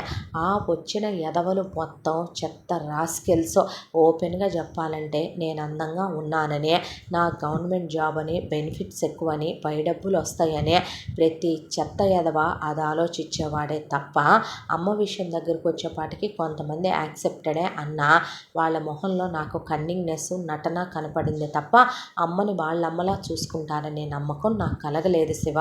దాంతోనే బ్రోకర్ గాడిని ఇలాంటి సంబంధాలు చూస్తే చెప్పుతో కొడతానని చెప్పాను. వాడు మీ అమ్మాయికి ఆకాశం నుంచి దిగి రావాలి తప్ప మీ అమ్మాయి అనుకునే లాంటి క్వాలిటీస్తో ఉన్న అబ్బాయిలు ఈ భూమి మీద వెతికినా దొరకరు అనేశాడు. సర్లే పోని, లైఫ్లో ఏటో గడిచిపోయింది. ఇప్పుడు 28. మహా అమ్మ ఇంకెన్నాళ్ళు అడుగుద్ది? నాకు 35 వచ్చిందాక. ఆ తర్వాత ఒకటే డిసైడ్ అయ్యా, దేవుడు ఈలోపు పెళ్ళవ్వాలని రాశాడనుకో, పెళ్ళి అయిపోతుంది. ఒక మంచోడు దొరికితే నా లైఫ్లో ఉంటే, అదేది కాదనుకో శుభ్రంగా ఏళ్ళలోకి 2 పిల్లల్ని అడాప్ట్ చేసి తెచ్చుకుంటాను. అమ్మున్నన్నాళ్ళు అమ్ముంటుంది. ఈలోపు వాళ్ళు పెరిగి పెద్దోళ్ళు అవుతారు. ఆ తర్వాత నా రెస్ట్ ఆఫ్ లైఫ్ వాళ్ళతోనే గడిపేస్తాను. పోయేటప్పుడు వాళ్ళ చేతుల మీదగానే పోయి ఉన్న 4 వాళ్ళకే పెడదామని. మరి వేదాంతికి అయిపోయావు అనేపాటికి నిజం శివ. పెళ్ళనేదే లైఫ్లో ఒక్కసారే జరిగే పెద్ద విశేషం. అలాంటి దాన్నే ఎవడి చేతిలో పడితే వాడి చేతిలో బ్రతుకులు పెట్టేసి, ఆ తర్వాత వాడి అమ్మ అంది, వాడి అక్క అంది, వాడి చెల్లి అంది, వాడి వదిన అంది, వాడి అత్త అంది, వాడి బాబు అన్నాడు, వాడన్నాడు, వాడు పెళ్ళైన తర్వాత దేని వైపు చూస్తున్నాడు, దేనితో ఎఫ్ఐఆర్ పెట్టుకున్నాడు, వాడు అమ్మ మాటలు వింటాడా, అబ్బ మాటలు వింటాడా, ఆడు గేగాడా మగాడా, ఆడు మనకి ఎలాంటి సిచ్యువేషన్లోనైనా సపోర్ట్గా ఉంటాడా లేదా, స్టాండ్ తీసుకుంటాడా లేదా, మన వైపు హెల్ప్ఫుల్గా ఉంటాడా లేదా, మన్నే వాడు మనం వేరు వేరు కాదన్నట్టు చూస్తాడా లేదా, ఎన్ని డౌట్లు మైండ్లో రన్ అవుతున్నాయి నాకు. మా నాన్న మమ్మని పెట్టిన నరకాలు చూసిన తర్వాతే పెళ్ళంటే అసహ్యం వేసిందే. వయసుకు వస్తాం కదా, నమ్మేస్తూ ఉంటాం. ఆ తర్వాత మళ్ళీ ఈ బ్రేకప్ ఫేజ్లో ఇంతమంది ఎదవల్ని మ్యాట్రిమోనియల్లో చూసిన తర్వాత మగాళ్ళనే ముసుగులో ఇంతమంది గేగాళ్ళు బయట ప్రపంచంలో తిరుగుతున్నారని తెలిసిందా. దాంతోనే అసహ్యం వేసింది. అమ్మ పెళ్ళి కావట్లేదనే దిగులు, గుళ్ళకి తిరిగి పూజలు చేస్తూ ఉంటుంది. అందుకే నాకు తెలియకుండా ఉపవాసాలు చేస్తుంది.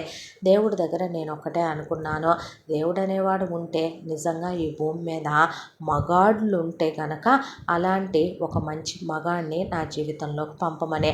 లేదు అంటే కనుక ఇలాగే ప్రశాంతంగా లైఫ్ బాగుందిగా అమ్మని అంటే ఊరుకోనని అంటం మానేసిందే.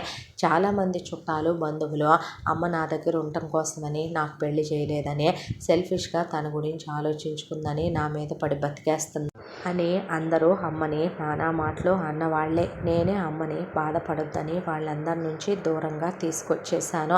అసలు ఎవరిని ఇళ్ళకి రానివ్వటలేదు. ఇలా ప్రశాంతంగా లైఫ్ బాగానే ఉందిగా శివ అన్న తర్వాత పెడదామా అన్నాడు శివ. అన్న తర్వాత ఆ రోజు నుంచే ఆ అమ్మాయితో చనువుగా ఉంటాం. వీళ్ళు పిక్నిక్ వెళ్ళినప్పుడు శివకి చక్కల గింతలు ఎక్కువ. దేవి చక్కల గింతలు పెడితే నన్నే పెడతావా అని శివ పెడితే శివ ఒళ్ళో వచ్చి పడేది. ఆ అమ్మాయి పడబోతుంటే నడుం పట్టుకోవటం, తెలియకుండానే ఆ అమ్మాయి వైపు తను ఆకర్షితుడైపోతున్నాడు. తినేదే ఆ అమ్మాయి నోట్లో పెట్టడం.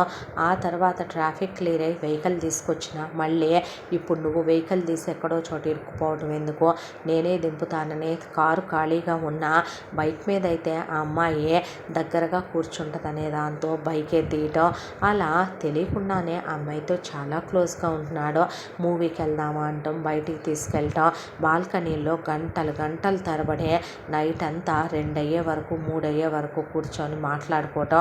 ఇవన్నీ గమనించి విజయ శ్రీకర్ ఒక రోజున శివని, శివ అంటే ఆ అమ్మ ఆ నాన్న అన్నాక, దేవి నచ్చిందా నాయన అన్నాక వాళ్ళతో ఒక అరగంట సేపు డిస్కషన్ మాట్లాడాడు.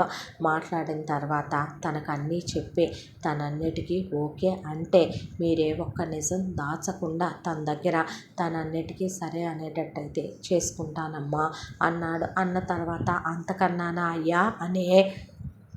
తెల్లారేసరికి విజయ శ్రీకర్ వెళ్ళారు కృష్ణవేణి వాళ్ళ ఇంటికి. వెళ్ళి మా అబ్బాయి శివకి మీ అమ్మాయిని అడుగుదామని వచ్చామండి అనేపాటికి ఆవిడ అమ్మాయి ఇష్టం నా ఇష్టం ఏముంది అనే మనసులోనే దేవుడికి 28 ఏళ్ళు వచ్చేసినాయి. ఇప్పటికైనా నువ్వు ఈ సంబంధం అన్నా ఖాయం చేస్తే 101 కొబ్బరికాయలు కొట్టుకుంటానయ్యా నీకు అనే మనసులోనే అనుకుంది ఆవిడ. ఆ తర్వాత దేవి వచ్చిన తర్వాత శివ నిన్ను ఇష్టపడుతున్నాడమ్మా, నువ్వు కోడలివైతే మేము చాలా ఆనందిస్తాం. నీలో మేము మా కన్న కూతుర్ని చూసుకుంటున్నాం. నువ్వు చాలా మంచిదానివి తల్లే, మా మాట కాదనవనే అనుకుంటున్నామమ్మా. మేము నిన్ను తప్పుగా అనుకునే వాళ్ళం కాదు. నువ్వు బంగారం లాంటి పిల్లవని మాకు తెలుసు. మా శివ ఎలాంటి వాడో నువ్వు ఇన్నాళ్ళుగా చూస్తూనే ఉన్నావు కదమ్మా.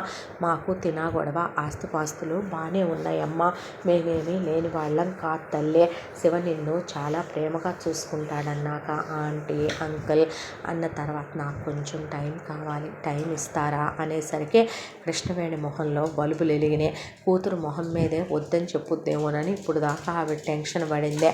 కూతురు కూడా విల్లింగ్గా ఉందంటే శివ మీద కూతురికి మంచి ఒపీనియనే ఉందని అర్థమైంది. ఆ తర్వాత కావాలని ఆవిడ రాత్రి పైకి వెళ్ళంగానే నాకు నిద్ర వస్తుందని వీళ్ళిద్దరూ మాట్లాడుకుంటారేమోనని ముసుగేసుకొని పడుకొని ఒక చెవు కూతురు వైపు పడేసి ఉంచింది. లైట్ ఆఫ్ చేసి బాల్కనీలో శివ నుంచొని స్మోక్ చేస్తుంటే వెళ్ళి నుంచుంది దేవి. ఈలోపు శివ వాళ్ళ అమ్మ నాన్నల్ని అన్నీ చెప్పారా అంటే మొత్తం చెప్పాం, ఏమీ దాచలేదు, అమ్మాయి అన్నిటికీ సడేనంది, కాకపోతే కొంచెం టైం అడిగిందని వాళ్ళు నిజం చెప్పలేదనే విషయం శివ దగ్గర దాచిపెట్టారు. ఆ నిజం వీళ్ళకి చెప్పలేదు. పెళ్లి వరకు మాత్రమే మాట్లాడి వెళ్ళారు వాళ్ళు. ఇవన్నీ తెలియనటువంటి దేవి బయటకు వచ్చి నుంచున్నాక శివని ఏంటా స్మోకింగు అన్న తర్వాత సిగరెట్ తీసి పక్కన విసిరేస్తే ఎందుకంత స్ట్రెస్ అవుతావు, ఎందుకంత టెన్షన్ తీసుకుంటావు అని అడిగింది. అప్పటి వరకు లేని ఏదో ఒక తెలియని బిడియం, తెలియని ఒక టెన్షను, దాంతో అమ్మ వాళ్ళు వచ్చారు కదూ అన్న తర్వాత ఆంటీ అంకుల్ వచ్చారుగా మాట్లాడారు అమ్మతో నాతో అన్న తర్వాత అన్నీ చెప్పారు కదా, నీకు ఓకే కదా, ఏమీ దాచలేదు కదా అని అడిగాడు శివ. చెప్పిన తర్వాత వాళ్ళు చెప్పింది ఏంటి, అంతకుముందు కొంచెం తాగుడు అలవాటు ఉండేదే, తర్వాత సిగరెట్లు అలవాటు ఉండేదే, సిగరెట్లు మానేశాడు, 1-2 తాగుతున్నాడు, అమ్మాయే మానిపించింది, మందు కూడా మానిపించేసేయమ్మ, 1-2 పెగ్గులు తాగుతున్నాడని చెప్పాల్సిన విషయం దాసి మిగతాయి చెప్పి వెళ్ళేపాటికి ఇందులో చెప్పకపోవటానికి ఏముంది, చెప్పారులే కానీ నువ్వు ముందు సిగరెట్లు మందు మాన్తావా లేదా అనేసరికి అంత ఇంపార్టెంట్ విషయం వదిలేసి ఎంత చిన్న విషయమారా నువ్వు అడిగేదే అన్న తర్వాత మిగతా విషయాల గురించి నాకెందుకయ్యా బాబు, నేను నీ గురించే కదా పట్టించుకోవాలి అన్న తర్వాత నిజంగా అనేసరికి నిజంగా అందే. అన్న తర్వాత స్మోకింగ్ మానేస్తావా లేదా, మానేశానురా, రోజుకి 1-2 అనేసరికి అవి కూడా మానే, నాకు నచ్చదు అంటే నువ్వు అడిగితే నా ప్రాణమే ఇస్తాను, ఇది మానలేనా అన్న తర్వాత డ్రింకింగ్ అది ఎప్పుడన్నా అకేషనల్లే, అది కూడా వద్దు, సరే నీకు నచ్చినప్పుడు ఇంకొద్దంతే అన్నాడు. అన్న తర్వాత ఇప్పుడు వెంటనే పెళ్లి చేసేసుకోవాలా అన్న తర్వాత ఎప్పుడు చేసుకుందాం మరి అన్న తర్వాత ఒక 1 మంత్ ట్రావెల్ చేద్దాంగా, ఇలాగా బాగుందిగా, ఆ తర్వాత అప్పుడు నువ్వు నాకు నచ్చితే ఓకే చెప్తా, నన్ను బలవంతం పెట్టకూడదు అన్న తర్వాత నవ్వేసి దెయ్యం అన్న తర్వాత ఆహా అంది. అక్కడి నుంచి ఒక నెల రోజుల పాటు ఆ అబ్బాయితో ట్రావెలింగ్ అనే దాంతో చాలా క్లోజ్గా మూవ్ అయితే ఆ అబ్బాయి ఎలాంటి వాడు ఏంటి, ఎంత ప్రేమ చూపిస్తాడో, ఎంత కేర్ తీసుకుంటున్నాడో అనే విషయం ఆ అమ్మాయికి అర్థమయ్యే, ఎంత మంచోడు అసలు భూమి మీద ఉంటాడా ఒకడు మగాడిగా అనిపించేసింది ఆ అమ్మాయికి. ఆ తర్వాత పెళ్ళికి ఓకే చెప్పింది. చెప్పిన తర్వాత ముందు వెంటనే నిశ్చితార్థానికి ఏర్పాట్లు చేసుకొని సింపుల్గానే ఎంగేజ్మెంట్ అయిపోయింది. అయిపోయిన తర్వాత పెళ్లి ముహూర్తాలు కూడా పెట్టుకుంటే ఇంకొక 15 రోజుల్లో పెళ్ళే. శివ మీ తరపు నుంచి ఎవరైనా రావాలా అంటే లేదురా, మా తరపు నుంచి కూడా ఎవరూ లేరు, నా ఆఫీస్లో కొందరు, నా ఆఫీస్లోనూ కొందరు, ఇక్కడ మంచి మంచి ప్లేసెస్ ఉంటాయి, ఒక చోట మనం చిన్న వెడ్డింగ్ క్లాస్గా చేసేసుకుందాము అంటే అలాగేరా నీ ఇష్టం అన్న తర్వాత ఈలోపు భోజనాల ప్లానింగ్లు అవి అయిపోయిన తర్వాత ఒకరోజు ఆదివారం శివ హడావిడిగా రెడీ అయితే బాల్కనీలో నుంచి ఎక్కడికి సార్ అంటే అర్జెంటుగా రమ్మన్నారా, మీటింగ్ ఉందన్నారు, సండే కదా శివ ఈరోజు బయటకు వెళ్దాం అనుకున్నాగా అంటే ఐఎమ్ సారీ బంగారు, ఎప్పుడన్నా ఒకసారి ఇలా పడుతూ ఉంటుందిరా, పోనీ ఉండిపోనా అంటే ఏమీ వద్దు, నువ్వు నా వాడివి, నేను అర్థం చేసుకోకపోతే ఎవరు అర్థం చేసుకుంటాను నిన్ను, నువ్వు మాట పడాల్సి వచ్చిందంటే అది నా వల్లే అంటే నేను అస్సలు తట్టుకోలేను, నా శివ ఎవరి దగ్గర తల వంచకూడదు, తగ్గకూడదు, నాకు అది ఇష్టం ఉండదు, ఏం పర్వాలేదులే వెళ్ళిరా, మనం రేపు వెళదాంలే అన్న తర్వాత ఆ అమ్మాయి వైపు అలా చూసి ఐ లవ్ యూ అన్నాడు. ఐ లవ్ యూ టూ అన్న తర్వాత త్వరగా వచ్చేస్తా బంగారం అన్న తర్వాత అలాగే ఫోన్ స్విచ్ ఆఫ్ చేయనులే, కాల్ చేయకు, ఆ మెసేజ్ చేయరా అని చెప్పి వెళ్ళాడు శివ ఆఫీస్కి. వెళ్ళిన తర్వాత దేవి లోపలికి వచ్చి ఇక మగ్గం వర్క్ బ్లౌజుల గురించి వాళ్ళ అమ్మతో శారీస్ గురించి మాట్లాడుతూ కూర్చుంటే ఈలోపు శివ వాళ్ళ పోర్షన్లో నుంచి పెద్ద పెద్దగా అరుపులు కేకలు వినపడుతున్నాయి. ఏంటిదంతా అని చెప్పి ఒకవైపున కృష్ణవేణి దేవి కలిసి వెళ్ళి, ఏయ్ ఎవరు మీరు, ఏంటిదంతా అనేపాటికి నువ్వెవత్తివే అనేసరికి వీళ్ళకి కాబోయే కోడల్నే. ఏంటమ్మా మహాతల్లి, కాబోయే కోడలువా? నా కొడుక్కి రెండో పెళ్ళి కూడా మీరే చేసేస్తారా? మాయదారి మంద, వాణ్ణి ఇంకా మా దగ్గరికి రానివ్వరనమాట. అంతకుముందు మీ కూతుర్నిచ్చి పెళ్లి చేసుకొని మీ ఇంట్లోనే కట్టేసుకున్నారు. ఆ మాయదారిదే అలా వెళ్ళిపోయిన తర్వాత కూడా విడాకులయ్యాక కూడా మా పిల్లాన్ని మా దగ్గరికి రానివ్వకుండా మీ దగ్గరే పెట్టేసుకున్నారు. కన్న తల్లిదండ్రులకి పిల్లల్ని దూరం చేసి ఏం బాగుపడతారు మీరు? మనుషుల పశువులా మీరు అసలు? మీ ఏం జన్మలో నా కొడుకుని పంపిస్తారా పంపించరా? సిగ్గుండాలి. అయినా పిల్లల్ని తల్లిదండ్రుల నుంచి వేరు చేసి తీసుకొచ్చి ఇల్లరికాలు కూర్చోబెట్టుకోవడానికి అనేపాటికి అప్పటికే దేవి మెసేజ్ చేసింది శివకి, ఎవరో వచ్చారు అని. ఫోటోలు పెట్టి ఇష్టం వచ్చినట్టు మాట్లాడుతున్నారు ఆంటీని అంకుల్ని అని అన్న తర్వాత, వాళ్ళ అబ్బాయిని మీ అబ్బాయి అంటారేంటి? వాళ్ళ అబ్బాయా? ఓహో నా కొడుకు నీ కొడుకు అని చెప్పుకున్నావా అని మాట్లాడుతూ ఉండగా సిగ్గుండాలి. అవునులే, నీ కూతురు పోయిన తర్వాత కూడా వాడిక్కడే ఉంటున్నాడంటే నీ మొగుడికి ఎటు వయసు అయిపోయింది కదా, వాడు నీ గదిలోకి వస్తున్నాడా? కొడితే పళ్ళు రాలిపోతాయమ్మా, చెప్పు తెగుద్ది నీకు. అసలు ఎందుకు వచ్చావంటే సిగ్గుమాలిన వెధవ, నువ్వు అసలు మగాడివేనంట్రా? వాళ్ళ కూతురు నిన్ను కాదని చీయని తూ అని అది వెళ్ళిపోయిన తర్వాత కూడా వాళ్ళని పట్టుకొని వేళ్లాడతావా? ఇప్పుడు మళ్ళీ నీ బతుక్కి రెండో పెళ్లి చేస్తున్నారా వీళ్ళు? నువ్వు మర్యాదగా ఇంటికి వస్తావా రావా? నేను రానని, మీతో నేను సంబంధాలు తెంచేసుకున్నానని మీ మొహం కూడా నాకు చూపించొద్దని నేను ఎప్పుడూ చెప్పి ఇంట్లోంచి వచ్చేసాను. ఏ బాధ్యతలు పట్టించుకోవాలని నా గురించి ఇక్కడ దాకా వచ్చారమ్మా. చిన్నప్పటి నుంచి నీ మొగుడికి పెద్ద కొడుకు అంటే ఇష్టం, నీకు చిన్న కొడుకు అంటే ఇష్టం. ఇక నీ కొడుకులు ఏ రోజు నాకు విలువివ్వరో. తిడితే పడాలి, కొడితే పడాలి. అమ్మమ్మ తాతయ్య ఉన్నంత వరకే నా జీవితంలో, నానమ్మ తాతయ్య ఉన్నంత వరకే నా బ్రతుకులో సంతోషాలున్నాయి. నా కడమకి నా ఇంటర్మీడియట్లో వాళ్ళు పోయాక నా బతుకులో అవి కూడా లేవో. ఇప్పుడు ఏ ఆస్తి కోసం వచ్చావా? నా పైసా కూడా వెనక్కిచ్చే మాటే లేదు. ఇక ఎంతోటి ఈ నీ కూతుళ్ళని తీసుకొని వచ్చావా? ఒక్కరోజైనా అన్నయ్యకి విలువిచ్చిన చెల్లెళ్ళైనా ఇవే అనేపాటికే, నువ్వు చూసిన ఏ సంబంధాలు నేను చేసుకోను. నేను ఆల్రెడీ ఈ అమ్మాయిని ప్రేమిస్తున్నాను, పెళ్లి చేసుకోబోతున్నాను. తనే నా కాబోయే భార్య. తనకి నాకు పెళ్లి కుదిరిందే. మర్యాదగా ఇక్కడి నుంచి వెళ్ళకపోతే పోలీస్ కేసు పెట్టి కుక్కల్ని కొట్టించినట్టు కొట్టిస్తా. నా సంగతి బాగా తెలుసు మీకు అనేపాటికి చిచ్చే వెదవ బ్రతుకు. అసలు ఎందుకు వచ్చేవాళ్ళం ఎక్కడి దాకా? నువ్వు నాశనం అయిపోయి నువ్వు ఊడ్చుకుపోతున్నా నీకు సిగ్గు రాలేదురా వెధవ? వాళ్ళ కాళ్ళు పట్టుకుంటూ వాళ్ళ కాళ్ళ చుట్టూ తిరుగుతున్నావు. ఏం బతుకురా నీదే అన్న తర్వాత, వదిన వాళ్ళ చెల్లెలు విడో అయిందిలే, ఆ అమ్మాయిని ఇచ్చి చేద్దాం నీకని వచ్చామంటే, ఓహో అంతకుముందు దాన్ని నాకు ఇచ్చి చేద్దాం అనుకున్నారు, దాని మొగుడు చచ్చాక కూడా మళ్ళీ నాకే ఇచ్చి చేద్దాం అనుకొని వచ్చావా? ఇప్పుడు నువ్వేమైనా ఫ్రెషా? నీ పెళ్ళాం లేచిపోయే ఇప్పుడు నువ్వు ఏమీ లేకుండా లేవో అనేపాటికి షటప్, మర్యాదగా ముందు నడవండి ఇక్కడి నుంచి బయటికి అనేసరికి తిట్టుకుంటూ వాళ్ళు వెళ్ళిపోయారు. వెళ్ళిపోయిన తర్వాత ఇక అలా నుంచుండిపోయారు విజయ శ్రీకర్. నుంచుండిపోయిన తర్వాత, ఏంటి శివ ఇదంతా అనేపాటికి, అదేరా చెప్పే ఉంటారుగా వీళ్ళు, వాళ్ళే నా అసలు అమ్మ నాన్నలు అన్న తర్వాత, వాళ్ళ అసలు అమ్మ నాన్నలైతే వీళ్ళెవరో? అదేంట్రా నీకు తెలుసుగా అన్నే అంటే, అమ్మాయికి వాళ్ళ అమ్మకి మేమేమీ చెప్పలేదు నాన్న. తన మీద నేను ఎన్ని ఎక్స్పెక్టేషన్స్ పెట్టుకున్నానో, తన్నెంత ప్రేమించానో తెలుసు కదా అమ్మ మీకు. ఇప్పుడు తను అంటే అమ్మాయి అర్థం చేసుకునే టైపు, నో అనే టైప్ కాదు అన్న తర్వాత, ఏం మాట్లాడుతున్నారు మీరు? అసలు ఏం జరిగిందయ్యా మాకు చెప్పకుండా అనేసరికి, ఆ అబ్బాయి డోర్లు దగ్గరికి వేసొచ్చి ఆవిడ్ని దేవిని కూర్చోబెట్టి జరిగింది చెప్పుకురావటం మొదలుపెట్టాడు. వీళ్ళని నేను నిజం చెప్పమన్నారా? వీళ్ళే నీకు నిజం చెప్పలేదు. I'm really sorry aunty. ఇప్పుడు వచ్చిన వాళ్ళే నా అమ్మ నాన్నలు, విజయ శ్రీకర్ గారు నా అత్త మామగారులు అన్న తర్వాత, వాళ్ళు అలా చూస్తూ ఉంటే మీకు అర్థమయ్యేలా చెప్తాను. మా అమ్మ నాన్నలు ఇప్పుడు వచ్చిన వాళ్ళు. ఇక వీళ్ళ గురించి చెప్పాలంటే, మా అమ్మమ్మ తాతయ్యలకి మా అమ్మ ఒక్కతే కూతురు, మా నాన్నమ్మ తాతయ్యలకి మా నాన్న ఒక్కడే కొడుకు. వీళ్ళిద్దరూ కాలేజీలో ఉన్నప్పుడు చాలా డీప్గా లవ్ చేసుకున్నారు. ఇద్దరు ఫ్యామిలీస్ చాలా మంచివే. దాంతో వీళ్ళిద్దరికీ పెళ్లి జరిపించారు. ఆ తర్వాత మా అమ్మ నాన్నలకి మేము 5 పిల్లలు. మాది బాగా సెటిల్డ్ ఫ్యామిలీ, కోటీశ్వర్లు. మా నాన్నకి చాలా పెద్ద పెద్ద వ్యాపారాలు ఉన్నాయి.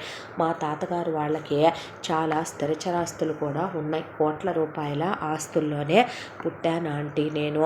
ఆ తర్వాత మా నాన్నకేమో మా అన్నయ్య పెద్ద కొడుకని ఇష్టం, మా అమ్మకేమో మా తమ్ముడు చిన్న కొడుకని ఇష్టం. కామన్గా ఇద్దరికి మా చెల్లెళ్ళంటే చాలా చాలా ఇష్టం. ఇక మా అమ్మ నాన్నలు, మా అమ్మ మా అమ్మమ్మ తాతయ్యని పట్టించుకునేది కాదు, మా నాన్న నానమ్మ తాతయ్యని పట్టించుకునేవాళ్ళు కాదు. వాళ్ళు అందరూ ఉండే అనాథల్లా అయిపోయారు. ఇక మిగతా వాళ్ళు ఎవరూ కూడా వాళ్ళని అస్సలు పట్టించుకునేవాళ్ళు కాదు. తాత నానమ్మల్ని, అమ్మమ్మ తాతయ్యల్ని. అంతా దాంట్లో కూడా నేనంటే అమ్మా నాన్నలకి ఇష్టం లేదు. అన్నయ్య తిట్టేవాడు, కొట్టేవాడు, తమ్ముడు తిట్టి కొట్టేవాడు. చెల్లెళ్ళు అసలు నన్ను అన్నయ్య లాగానే చూసేవాళ్ళు కాదు. దాంతో ఒకవైపున వాళ్ళు చీప్ అయిపోయి, ఒకవైపున నన్ను నానా మాటలు అంటంతో ఇంకక్కడ ఉండకూడదని నలుగురు కలిసి ఊరు వెళ్ళిపోదామని, నన్ను కూడా తీసుకెళ్ళిపోతానంటే తీసుకెళ్ళిపోండి, దరిద్రం వద్దన్నారు వీళ్ళు. చిన్న పిల్లాడప్పుడే నన్ను తీసుకెళ్ళిపోయి ఇక నాలోనే అన్నీ చూసుకుంటూ నన్ను వాళ్ళే పద్ధతిగా పెంచారు, ప్రేమగా పెంచారు, మంచితనంతో పెంచారు. ఆ తర్వాత నన్ను వాళ్ళే చదివించారు. ఇక వాళ్ళ దగ్గరే చదువుకుంటూ వాళ్ళతో ఆటపాటలు ముచ్చట్లలో మొదటి నుంచి నాది బాగా కలిసిపోయే తత్వం. దాంతో వాళ్ళతో చాలా క్లోజ్గా ఉండేవాడినే. వాళ్ళకు ఒంట్లో బాగోపోయినా హాస్పిటల్ తీసుకెళ్ళటం, అన్నీ చూడటం చేసేవాడినే. ఆ తర్వాత హెల్త్ బాగోకుండా పోయింది నానమ్మ తాతయ్యకి, అమ్మమ్మ తాతయ్యకి. అమ్మ నాన్న చేసిన ద్రోహం నుంచే వాళ్ళు తేరుకోలేకపోయారు. కన్నబిడ్డలు అనుకుంటే సెల్ఫిష్గా తయారైపోయారు అని చాలా బాధ అనిపించిన వాళ్ళు ప్రాపర్టీలు వాళ్ళ పేరు మీదే ఉన్నాయి. దాంతో వాళ్ళు ప్రాపర్టీలో హాఫ్ ఆఫ్ ద షేరు అమ్మ తాత నాన్న తాత నా పేరు మీద రాసేసి, అమ్మమ్మ నానమ్మ ఉన్న గోల్డ్లో హాఫ్ ఆఫ్ ద గోల్డ్ నా వైఫ్కి ఇమ్మనమని లాకర్లో పెట్టి నాకు అప్పచెప్పేశారు. ఆ తర్వాత ఒకే రోజు అమ్మమ్మ తాతయ్య చనిపోతే వీళ్ళు పోయారని అలా పడుకున్న నానమ్మ తాతయ్య లేవలేదు. వీళ్ళ అంత్యక్రియలు అయిపోయిన తర్వాత నా కర్మకి ఇంటర్మీడియట్ అయిపోయింది. అమ్మ నాన్నల దగ్గరికి వెళ్ళాల్సి వచ్చింది. వెళ్ళిన తర్వాత లాయర్ని పిలిపించి కనుక్కున్నారు. ఆస్తంతా సగం నా పేరు మీదే రాశారని తెలిసి నా మీద కోపంతో రగిలిపోయి నన్ను నానా మాటలు అన్నారు. తిరిగి ప్రాపర్టీ వాళ్ళకి రాసేయమన్నారు. చనిపోయే ముందే అమ్మమ్మ తాతయ్య నానమ్మ తాతయ్య చచ్చిన వీళ్ళకి వాళ్ళు జ్ఞాపకంగా పెట్టిన దాంట్లో రూపాయి కూడా పెట్టొద్దని నా దగ్గర ప్రామిస్ తీసుకొని పోయారు. దాంతో నేను పెట్టనన్నాను. నాకు ప్రత్యక్ష నరకం చూపించడం మొదలుపెట్టి నాన్న కొట్టేవాడు, అమ్మ కొట్టేది తిట్టేది, చెల్లెళ్ళు కొట్టి తిట్టేవాళ్ళు, తమ్ముడు నానా మాటలని కొట్టడం, అన్నయ్య కొట్టడం, నరకం భరించలేకపోయాను. దాంతోనే నా దగ్గర డబ్బులున్నాయి కాబట్టి నేనే ఇంజనీరింగ్లో వెళ్ళే కాలేజ్లో జాయిన్ అవుతానని చెప్పి అదే ఊళ్ళోనే హాస్టల్లో జాయిన్ అయిపోయాను. హాస్టల్లో జాయిన్ అయిపోయి కాలేజీకి వెళుతూ ఉండగా వెళ్ళిన ఫస్టే శ్రీకర్ అంకులే తీసుకొచ్చి నా భార్య పేరు సునీత, వీళ్ళ ఒక్కగానొక్క కూతురు, ఆయనే దించారు. దించిన ఫస్ట్ డేనే అబ్బా నేనేమైనా చిన్నపిల్లనా నాన్న, ప్రతి విషయం అంతగా పట్టించుకుంటావు, నేను వెళ్తాలే నువ్వు వెళ్ళు అని లోపలికి వస్తుండే ఆ అమ్మాయి మాటలు కొత్తగా అనిపించినాయి. చూడటానికి తను చాలా అందంగా ఉంటుంది. పడబోతుంటే చేయి పట్టుకున్నాను. ఆ తర్వాత ఒక చిన్న పరిచయం. ఆ పరిచయం నీతో స్నేహం పరిచయం నాకు చాలా లేట్ అయింది దేవి. కానీ ఒక రోజులోనే ఫ్రెండ్స్ అయిపోయి వారంలోనే బెస్ట్ ఫ్రెండ్స్ అయిపోయాం ఇద్దరం. ఆ తర్వాత తనతో 4 ఏళ్ళు ఎలా గడిచిపోయిందో కూడా తెలియదు. తర్వాత 2 సంవత్సరాల కాలం అలా గడిచిపోతూ ఉండగా సునీత వాళ్ళ అమ్మ గురించి నాన్న గురించి చెప్పేది. నాకు ఆంటీ అంకుల్ని చూడాలనిపించి ఇంటికి తీసుకెళ్ళవా అని అడిగాను. ఆ రోజు ఆంటీ నాకు భోజనం పెట్టారు. ఫిష్ నాకు ముళ్ళు తీసుకోవటం రాదు, తీసి నోట్లో పెడితే మా అమ్మ దగ్గర అమ్మ ప్రేమ ఎరగను. అంకుల్ చాలా సరదాగా కబుర్లు చెప్తుంటే మా అమ్మ నాన్నలు కనిపించారు. వాళ్ళల్లో అదే రోజు అడిగాను, సునీతని నేను ఇష్టపడుతున్నాను, తన్ని నాకు ఇచ్చి పెళ్లి చేయండి అనే.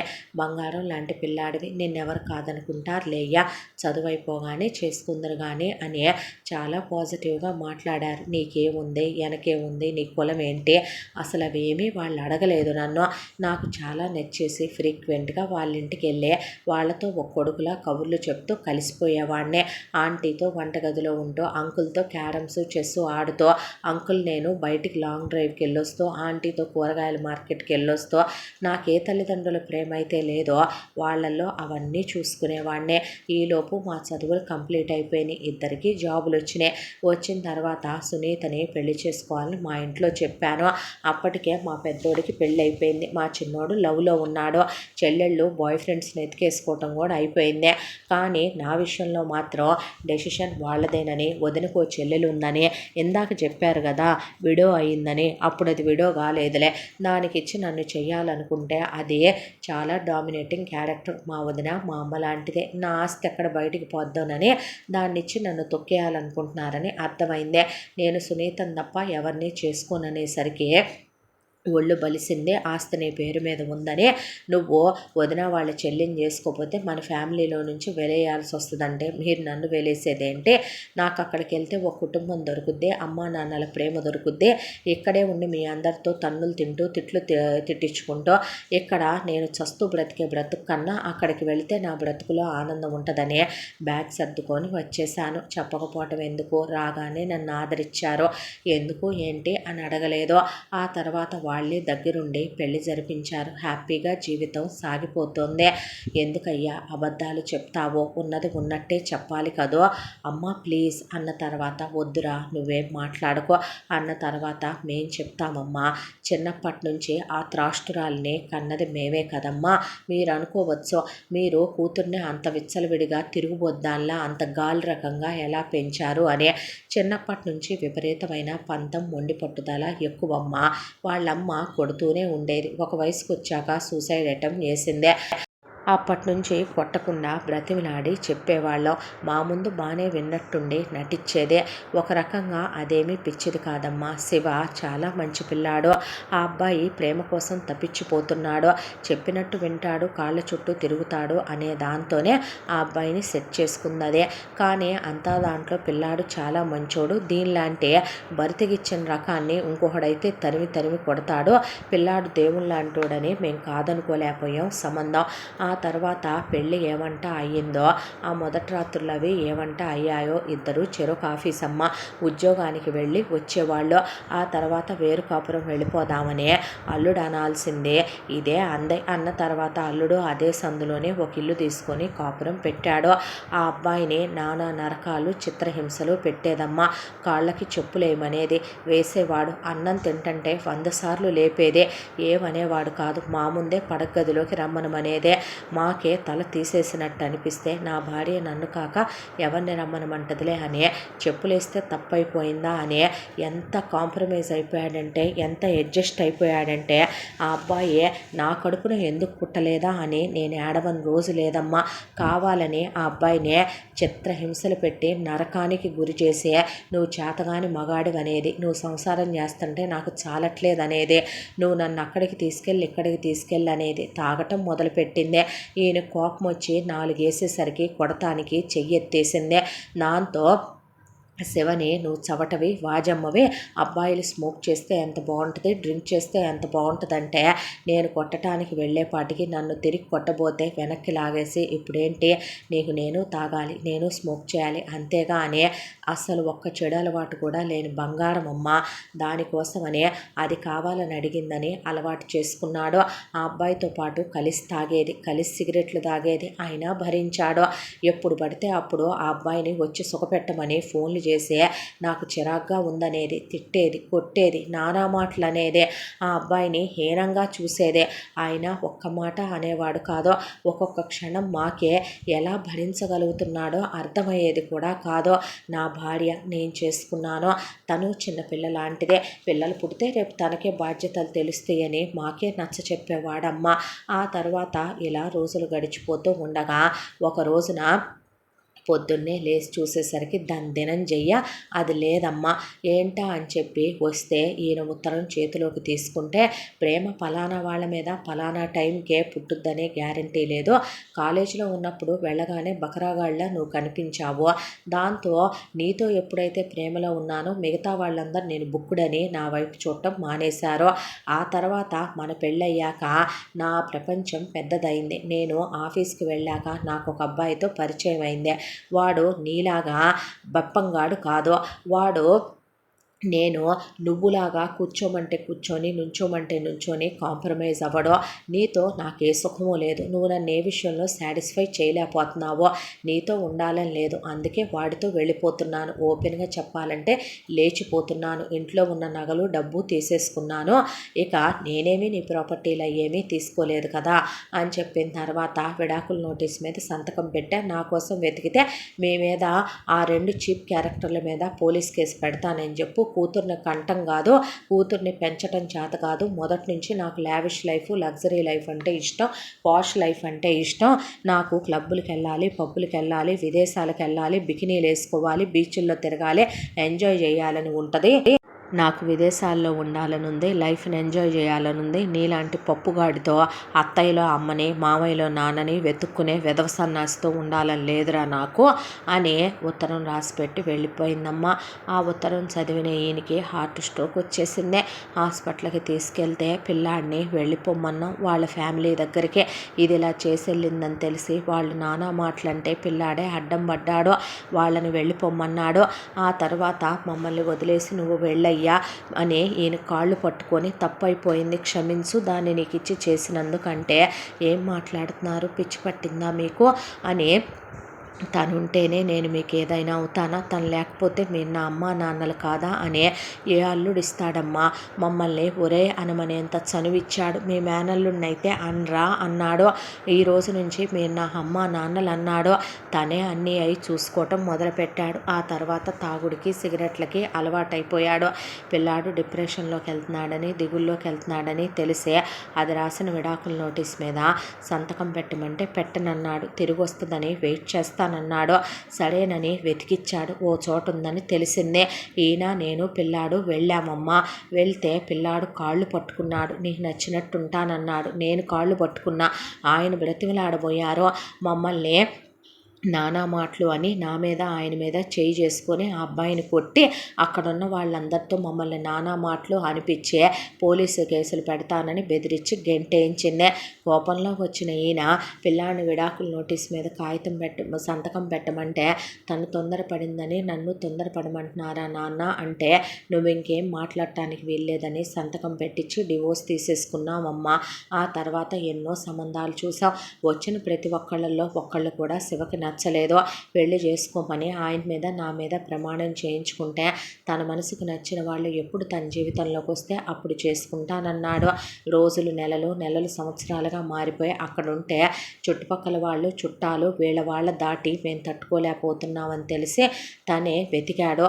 ఇక్కడ చాలా ప్రశాంతంగా ఉంటుంది వాతావరణం అని అక్కడున్న ప్రాపర్టీలన్నీ అమ్మేసుకొని ఆయన ఇక్కడ ఆయన పనిచేసే కాలేజీ ఒక బ్రాంచ్ ఉందని తెలిసి ముందు ఇక్కడికి ఆయనకి ట్రాన్స్ఫర్ పెట్టించేసి తన ఆఫీస్ కూడా ఉందని ట్రాన్స్ఫర్ పెట్టించేసుకుని ఇక్కడ ఈ ఇల్లు కొనుక్కొని ఇక్కడికి వచ్చేసామమ్మా.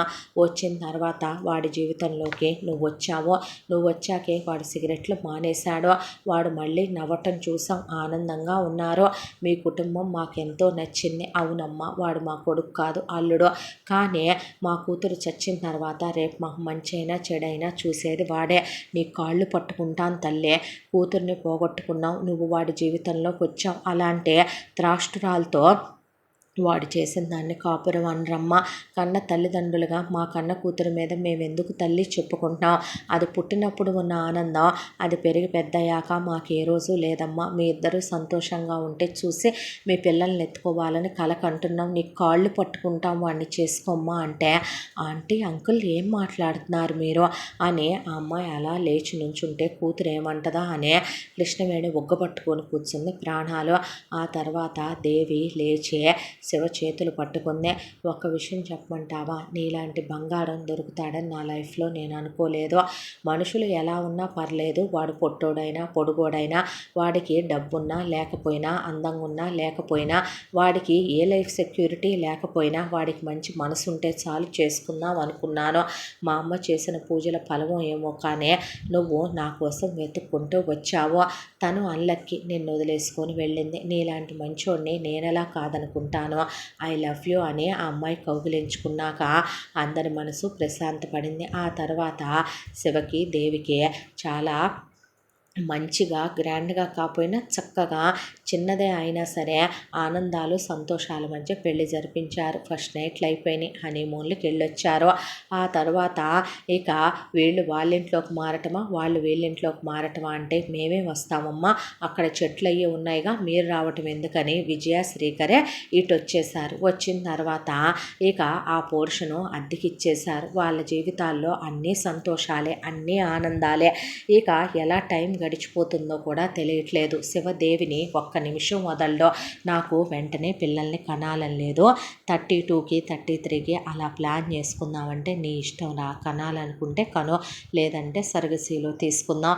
ఇంత మంచి వాడు ఏంట్రా నువ్వు, ఇంత మంచి మొగుడు ఏంట్రా నువ్వు అన్నాక కృష్ణవేణిని కూడా శివ విజయ శ్రీకర్లానే చూస్తాడు. దేవి వాళ్ళ అమ్మతో సమానంగా విజయ శ్రీకర్లని చూసుద్దే.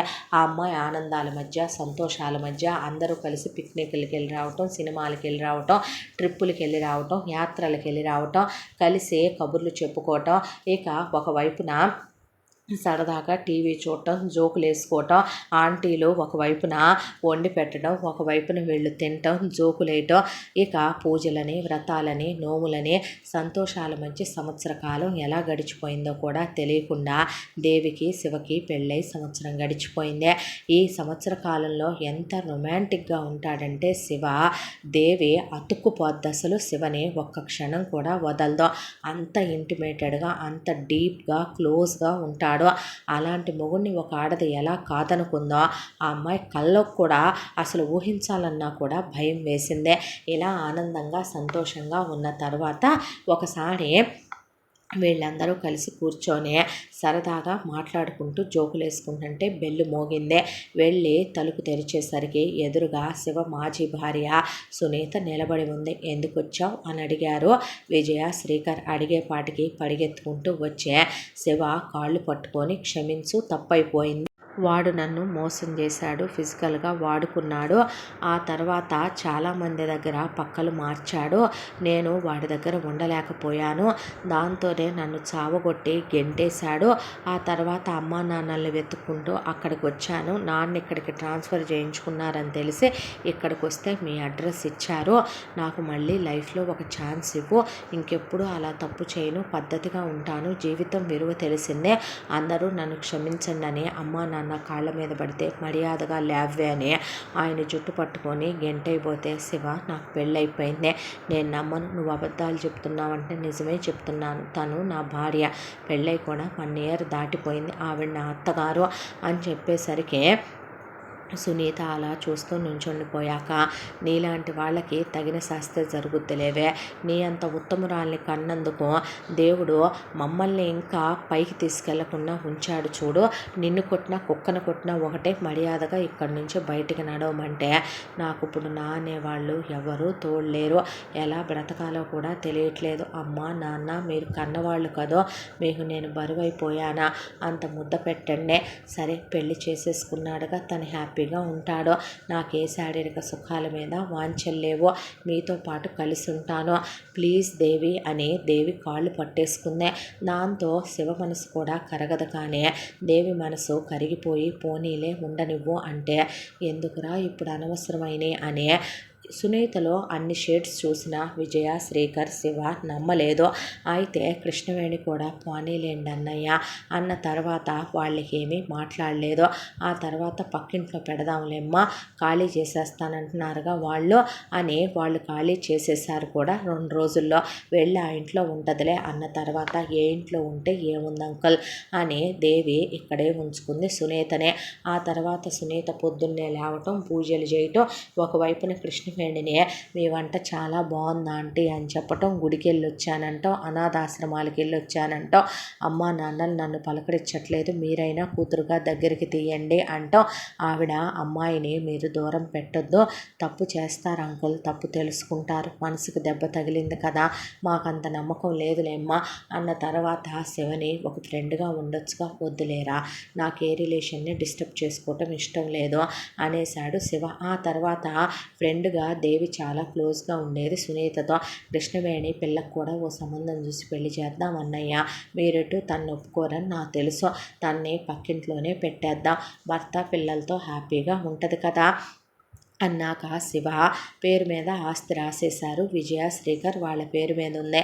తిప్పి దేవి తనకే రాసేద్దాం అనుకుంటున్నానంటే నీ ఇష్టం శివ, రాసేసే తన లైఫ్కే ఒక ఏదో ఒకటి నువ్వు పెట్టే ప్రాపర్టీ యూజ్ అవుద్దంటే ఇప్పుడే ఏమొద్దులయ్యా, నువ్వు అసలు అలాంటి మాటలేమీ మాట్లాడకు, మాకు ఇష్టం లేదనేశారు. విజయ శ్రీకర్ మెల్లగా అమ్మ వాళ్ళని ఒప్పించి రాద్దాంలే అన్నాడు శివ. అన్న తర్వాత ఇలా రోజులు గడిచిపోతూ ఉండగా ఒకవైపున సునీత అంటే కృష్ణవేణికి దేవికి కన్సర్న్ పెరిగిపోయిందే. శివ విజయ శ్రీకర్ మాత్రం దూరంగానే ఉంటున్నారు. ఈలోపు ఒకసారి దేవి ఆఫీస్కి వెళితే సునీత ఫోన్ చేసిందే. నేనేరా సునీని అంటే, చెప్పు సునీ అనేసరికి, నీకు ఒక విషయం చెప్పాలి, నేను ఇక్కడున్నాను రాను ముందు అన్న తర్వాత బయలుదేరి వచ్చింది దేవి. ఏంటి ఇంత కొండ పైన ఏం చేస్తున్నావు నువ్వు అంటే, కాదురా అమ్మా నాన్న యానివర్సరీ రాబోతోంది. అవును నెక్స్ట్ వీక్ ప్లాన్ చేశానుగా, అన్నదానాలు వస్త్రదానాలు కేక్ కటింగ్, ఆ తర్వాత రిసార్ట్కి వెళ్ళటం, పిక్నిక్కి వెళ్ళటం, హ్యాపీగా అందరం గడిపి రావటం, ఆ తర్వాత అటునుంచి అటు తిరుపతికి వెళ్ళి రావటం అన్నీ ప్లాన్ చేశానే అంటే, అలా కాదులేరా నేను స్పెషల్గా ప్లాన్ చేద్దాం అనుకుంటున్నాను, ఇక్కడ నీ హెల్ప్ కూడా కావాలి, అందుకే పిలిచాను, ఏదో వాళ్ళకి దగ్గర అవుదామనే తాపత్రయం. అవునా అంటే, ఇక్కడ అమ్మా నాన్నలతో కేక్ కట్ చేద్దామని, ఇక్కడ మనందరం కలిసి పార్టీ చేసుకుందామని, ఇదిగో ఇట్రా ఇట్రా ఇక్కడ అనే కొండ చివరికి పిలిస్తే ఇక్కడేంటి కిందకు చూడు అని ఒక్క తోపు తోసేసేపాటికి ఆ అమ్మాయి పడిపోయిందే. పడిపోయేపాటికి ముందే ఆ అమ్మాయి చేతిలో ఫోన్ తీసేసుకొని ఆ అమ్మాయి ఫోన్లో లాస్ట్ చేసిన తన కాలు డిలీట్ చేసి ఫోన్ అంతా రిట్రీవ్ చేసేసి ఆ తర్వాత అక్కడే ఫోన్ని ఒక మూలకి విసిరేసి దాని మీద ఉన్న వేలిముద్రలన్నీ తుడిచేసి ఏమీ ఎరగనట్టే వెళ్ళిందే. వెళ్ళేసరికి ఒకవైపున ఫోన్ చేసి ఆఫీస్కి వెళ్ళొచ్చి దేవి రాలేదని పిచ్చోళ్ళు అయిపోయారు వీళ్ళంతా. వెళ్ళిపోయిన తర్వాత దేవి ఎక్కడికో వెళ్తున్నానని చెప్పింది అనేసరికి ఫోన్లో సిగ్నల్ చూస్తే లాస్ట్ సిగ్నల్ ఇక్కడికి వచ్చినట్టు పడింది. లాస్ట్ కాలు వస్తూ వస్తూ వాళ్ళ అమ్మా నాన్నలకి చేసినట్టుగా చూశాడు శివ. చూసేసరికి అసలు ఇక్కడికి ఎందుకు వచ్చిందే, ఏం జరిగిందని అర్థం కాక పోలీసుల్ని పిలిపిస్తే పోలీసులు రెస్క్యూ టీమ్ దిగి, సార్ కింద పడితే యానిమల్స్ తినేసి ఉంటాయి, ఎందుకు వచ్చారో ఏంటో తెలియట్లేదో అని వాళ్ళంతా వెతికిన తర్వాత బాడీ దొరకలేదని చెప్పేశారు. దాంతో ఒకవైపున కృష్ణవేణి కళ్ళు తిరిగి పడిపోయి కృష్ణవేణిని విజయ శ్రీకర్ తీసుకెళ్ళి హాస్పిటల్లో జాయిన్ చేశారు. వాళ్ళకి మనసులో లేదో ఆ అమ్మాయితో గడిపిన క్షణాలే గుర్తొస్తున్నాయి. అసలు ఎందుకు వెళ్ళిందో ఏంటో అనే దిగులతో శివ అదే కొండ మీదకి వెళ్ళి, నువ్వు లేని జీవితం నాకొద్దు దేవి, చిన్నప్పటి నుంచే అమ్మా నాన్నల ప్రేమ అంటే తెలీదు, అమ్మమ్మ తాతయ్య నానమ్మ తాతయ్య ప్రేమిస్తున్నారంటే ఇంటర్లో వాళ్ళు నన్ను వదిలేసి వెళ్ళిపోయారు, భార్య ప్రేమ అంటే తెలీదు, అత్తామామల ప్రేమ పూర్తిగా పొందకుండానే ఇప్పుడు నా లైఫ్ ఇలా అయిపోయిందే, నువ్వు లేని జీవితం నాకు వద్దురా, నేను బ్రతకాలనుకోవట్లేదని దూకైపోయిన శివ చేయి గట్టిగా పట్టుకుని వెనక్కి తిరిగేసరికి ఒళ్ళంతా దెబ్బలు తగిలే రక్తం ఓడిపోయి దేవి చూడలేని పరిస్థితుల్లో ఉంది. ఆ అమ్మాయిని గట్టిగా కౌగిలించుకొని, బ్రతికే ఉన్నావురా, అసలు ఎందుకు వచ్చావురా ఇక్కడికి, నాకు చెప్పకుండా ఏం పనుందని వచ్చావురా నువ్వు, అలా ఎలా పడ్డావురా అనేపాటికి ఆ అమ్మాయి శివని కౌగిలించేసుకొని, నువ్వు వద్దన్నా నీ మాట నేను వినలేదు, నేనే అతి మంచితనానికి పోయాను, ఇలా సునీత రమ్మని మంది ఇలా సునీతే తోసేసిందని చెప్పేపాటికి ఒక్క క్షణం పాటు శివ గుండె జలదిరిచిపోయింది. దాంతో ఇప్పుడే వెళ్ళి పోలీస్ కేసు పెడతానంటే, వద్దు శివ, కూతురు ఇలా చేసిందని తెలిస్తే ఆంటీ అంకుల్ తీసుకోలేరు. వాళ్ళ గుండెలు ఇప్పటికే ముక్కలైపోయినాయి. సునీత వల్ల, నీకు చేసిన ద్రోహం వల్ల నన్ను కూడా ఇలా చేసిందని తెలిస్తే వాళ్ళ మనసు చిన్నాభిన్నం అయిపోద్ది. అసలు మనం ఇక్కడ ఉండొద్దులే దేవి, ముందు హాస్పిటల్కి వెళ్ళి ఆంటీని డిశ్చార్జ్ చేయించి నీ ఫస్ట్ ఎయిడ్ చేయించుకొని, వాళ్ళిద్దరూ నా కన్న తల్లిదండ్రుల కన్నా ఎక్కువ, వాళ్ళని నేను వదలలేను. నేను రమ్మంటే ఎందుకు ఏంటి అని అడగకుండా వస్తారు. తీసుకొని ముందెక్కడైనా ఒక రిసార్ట్కి వెళ్ళిపోయి ఉండి పాస్పోర్ట్లు అన్నీ రెడీ చేయించుకొని అబ్రాడ్కి వెళ్ళిపోదాం. అక్కడ గ్రీన్ కార్డు ఉన్న నా ఫ్రెండ్స్ చాలామంది ఉన్నారు. ఆ తర్వాత వచ్చి ప్రాపర్టీస్ అమ్ముకుందాం. అది ఉంటుందో పోద్దో నాకు అనవసరం. దాని మీద ఇప్పుడు నేను ఏ పగలు పట్టాలి, కొట్టాలి, తిట్టాలి, పోలీసులకు అప్పచెప్పాలని నేను అనుకోవట్లేదు. అమ్మ నాన్న తట్టుకోలేరు, అది మళ్ళీ ఇంత వెన్నుపోటు పొడిచిందంటే అని శివ దేవిని తీసుకొని హాస్పిటల్కి వెళ్ళి కృష్ణవేణి కూతురు అమ్మ అని పిలవంగానే గొంతిని లేచింది. ఆ తర్వాత ఏమైందంటే జరిగిందంతా చెప్పి దేవికి ఫస్ట్ ఎయిడ్ చేయించుకొని ఇంటి దగ్గరికి వెళ్ళేపాటికి 4 గంటలు టైం పట్టింది. వెళ్ళేపాటికి ఇల్లంతా చిమ్మ చీకట్లుగా ఉన్నాయి. ఇంట్లో మనుషులు ఎవరూ లేరు. చూస్తే పక్కనే అంతకుముందు వీళ్ళు అద్దెకిచ్చిన పోర్షను వాళ్ళు ఖాళీ చేసి కూడా 2 నెలలు అయిపోయింది. ఆ పోర్షన్లో బ్యాక్ యార్డ్ దగ్గర తచ్చాడుతున్నారు విజయ, శ్రీకర్. ఏమైందని చెప్పి కృష్ణవేణి, దేవి, శివ అక్కడికి వెళ్ళేపాటికి 6 అడుగులు నిలువు, 4 అడుగులు అడ్డం గోతిలోకి ఆయన దిగి ఇటివ్వవే అన్న తర్వాత ఉండయ్య ఒక్కొక్కటి ఇస్తాను అంటూ ఉండగా, అమ్మా నాన్న ఏం జరుగుతుంది అన్నాడు శివ. పక్కకెళ్ళి నుంచోపో, అరవబాకు అన్న తర్వాత దేవి, ఆంటీ అంకుల్ ఏం చేస్తున్నారు? సునీత సునీత అంటే పోయిందమ్మా, చాలాసేపు అయింది పోయి. ఎలా అన్నాడు శివ. అనేసరికి కృష్ణవేణి అన్నయ్య అనేసరికి లేదమ్మా, పోయి అరగంట అయింది. మనం మొక్కలకని పురుగుల మందులు తెప్పించాంగా, అవి కలిపి పాలల్లో కాచి పెట్టేసిందమ్మా. ఇదే పెట్టిన తర్వాత ఈ ఇంట్లోనే పోయింది, ప్రాణమేమో ఆ ఇంట్లో పోలేదు. పోయిన తర్వాత ఇక ఈ బ్యాక్ యార్డ్కి తీసుకొచ్చి, ఇక్కడైతే మనుషులు ఎవరు ఉండరు కదా, గొయ్యి తీశానమ్మా, గంటసేపు పట్టింది తీయటానికి. ఇష్యూ అరవద్దు మీరు అనేసరికి, నాన్న వెళ్ళి అమ్మాయిని పట్టుకోపోరా అనేసరికి నాడి పట్టుకొని చూస్తే పోయిందని చెప్తుంటే వినరేంటి అన్న తర్వాత, ఇదిగోనయ్యా అని కింద ఉప్పు పోసి ఆ తర్వాత కారం జల్లి పసుపు కుంకాలు దేవుళ్ళవి వేసి దేవుళ్ళ తాయెత్తులు పడేసి శవాన్ని లోపలికి లాగేసి పైన పసుపు కుంకం కారం చల్లేసి కర్పూరం పోసేసి ఆ తర్వాత మొత్తం పూడ్చుకొచ్చేసిన తర్వాత, అమ్మాయి భయపడుతుంది, పట్టుకోరా, ధైర్యం ఉండదు పెట్టదు నీకు కూడా. చెల్లెమ్మ ఏందలా చెట్టు కత్తుకుపోయా, కూర్చోమ్మా అన్న తర్వాత వాళ్ళకి అసలు షాకులో బ్రెయిన్ పనిచేయలేదు. ఆ తర్వాత ఆయన ఒక తులసి మొక్కను తీసుకొచ్చి అక్కడ నాటి దాని చుట్టూ 4-5 పూల మొక్కలు పెట్టాడు. పెట్టిన తర్వాత అక్కడే వాళ్ళు శూలాలు పెట్టి ఆ తర్వాత దేవుడికి సంబంధించిన యంత్రాలు ఆ తర్వాత అవన్నీ పెట్టారు. పెట్టిన తర్వాత అమ్మయ్య అని నీళ్లు జల్లేసి ఇంకా వెళదామా మన ఇంటికి, పొద్దుగూకిపోయింది అని ఇంటికి వచ్చిన తర్వాత శుభ్రంగా స్నానం చేసి వాళ్ళ ఒంటి మీద బట్టలు బయటికి తీసుకెళ్ళి పెట్రోల్ పోసి అగ్గిపుల్ల గీసేసి వచ్చి దేవుడికి దండం పెట్టుకొని విభూతి పెట్టుకొని అలా కూర్చుంటే, అసలు ఏం జరిగింది అంకుల్ అని అడిగింది దేవి. ఏముందమ్మా జరగటానికి, తల్లి కడుపులోకి వచ్చినప్పుడే అది అడ్డం తిరిగింది, ఎదురు కాళ్ళతో పుట్టిందే. పుట్టిన తర్వాత దాని ప్రవర్తన చిన్నప్పటి నుంచి కరెక్ట్గా లేదు. చెప్పాం, కొట్టాం, తిట్టాం, పద్ధతిగా పెంచాలనుకున్నాం. దేవుళ్ళంటే అల్లుడినిచ్చి పెళ్లి చేసాం. ఆ అబ్బాయిని కాలదన్నుకుంది, వెళ్ళిపోయింది. ఆ పిల్లాడిని మేము దూరంగా తీసుకొచ్చి బ్రతికించుకున్నాం. నీ ప్రేమలో, నీ అనురాగంలో దాన్ని మర్చిపోయాం. ఆ అబ్బాయి జీవితం బాగుండాలనే మేము వాడిని కొడుకుని చేసుకున్నాం. ఇక్కడ ప్రశాంతంగా బ్రతుకుతున్నాం. వాళ్ళ అమ్మా నాన్నలు వచ్చి గొడవలు సృష్టించాక మీ పెళ్ళైపోయింది, మీరు హ్యాపీగా ఉన్నారు. నువ్వు పిల్లల్ని కంటావు, ఎత్తుకుందాం, ఆడుకుందాం అనుకుంటున్న టైంలో వచ్చిందే. మేము వద్దమ్మా అంటే నువ్వు అమ్మ నమ్మారు. ఇంకా అమ్మ పెళ్లి చేసి పక్కింట్లోనే పెట్టుకుందాం అని చెప్పిందే. తాచుపాము దాని సహజ లక్షణం విషం కక్కటం కదమ్మా, అది ఎలా ఆ బుద్ధిని మానుకుంటుందే. అసలు అది అందరినీ మంచి చేసుకుంటున్నా మేము దాన్ని నమ్మట్లేదనే దాంతో నిన్నే అది పైకి పంపించాలని పైనుంచి తోసేసిందనే నువ్వు పోతే అల్లుడు బ్రతకడు, అల్లుడు లేకపోతే నువ్వు లేకపోతే మెమ్మ బతకదు, మీ అందరూ పోయాక మేం బతకము, దానికి కావలసింది ఈ ఆస్తి కూడా అల్లుడు పెడతానన్నాడు, దానికి కావలసింది అది కాదమ్మా, అది పగ పట్టిందే, మనందరి పతనం కావాలి దానికి. దాంతోనే అల్లుడు ఎక్కడికి వెళ్ళాడా అని వెతుక్కుంటూ వస్తే కొండ మీద నుంచి దూకైపోయేటప్పుడు నువ్వు పట్టుకొని చెప్పిందంతా మేము విన్నాము. నువ్వు కనపడక ఆ అబ్బాయి దూకేసుంటే ఏం జరుగుండేదమ్మా? ఓ నిండు ప్రాణం దేవుళ్ళ లాంటి మనిషి పోయి ఉండేవాడు కాదు.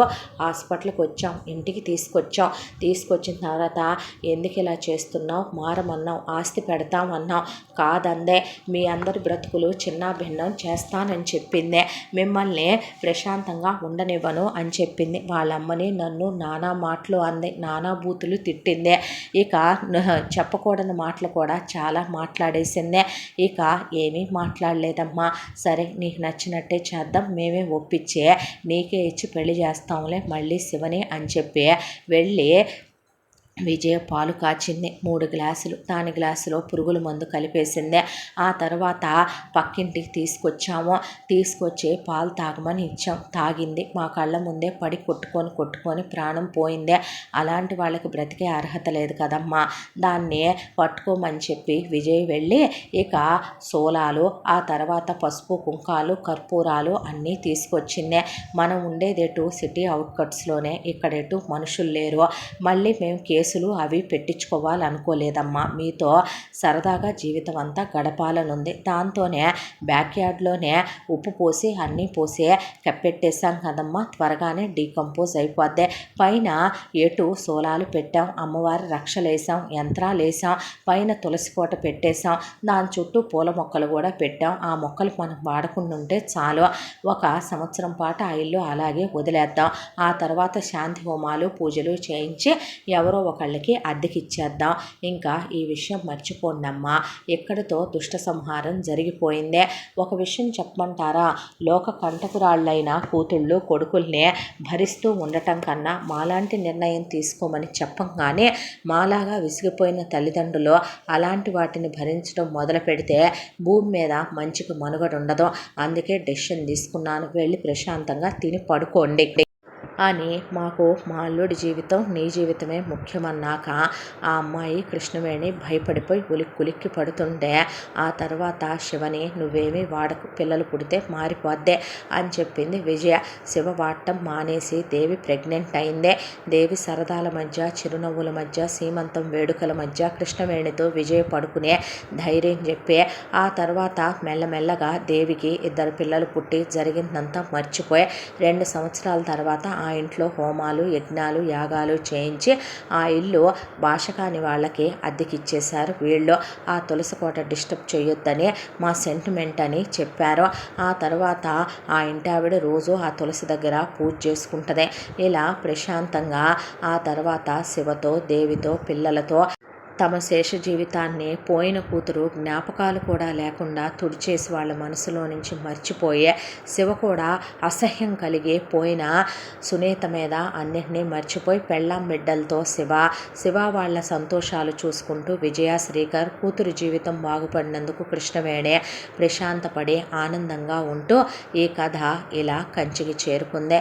ఎంతటితో ఈ కథ సమాప్తం. మళ్ళీ మరొక మంచి కథతో కలుసుకుందాం. తప్పకుండా మన ఛానల్ని లైక్ చేయండి, షేర్ చేయండి, సబ్స్క్రైబ్ చేయండి, బెల్ ఐకాన్ క్లిక్ చేసి ఆల్ అనే బటన్ని ప్రెస్ చేయడం మర్చిపోకండి. ఇంత మంచి కథను మనకు అందించిన కథా రచయిత్రి జే యామిని శ్రీనివాస్ గారు. మరో మంచి కథతో కలుసుకుందాం. Thank you so much.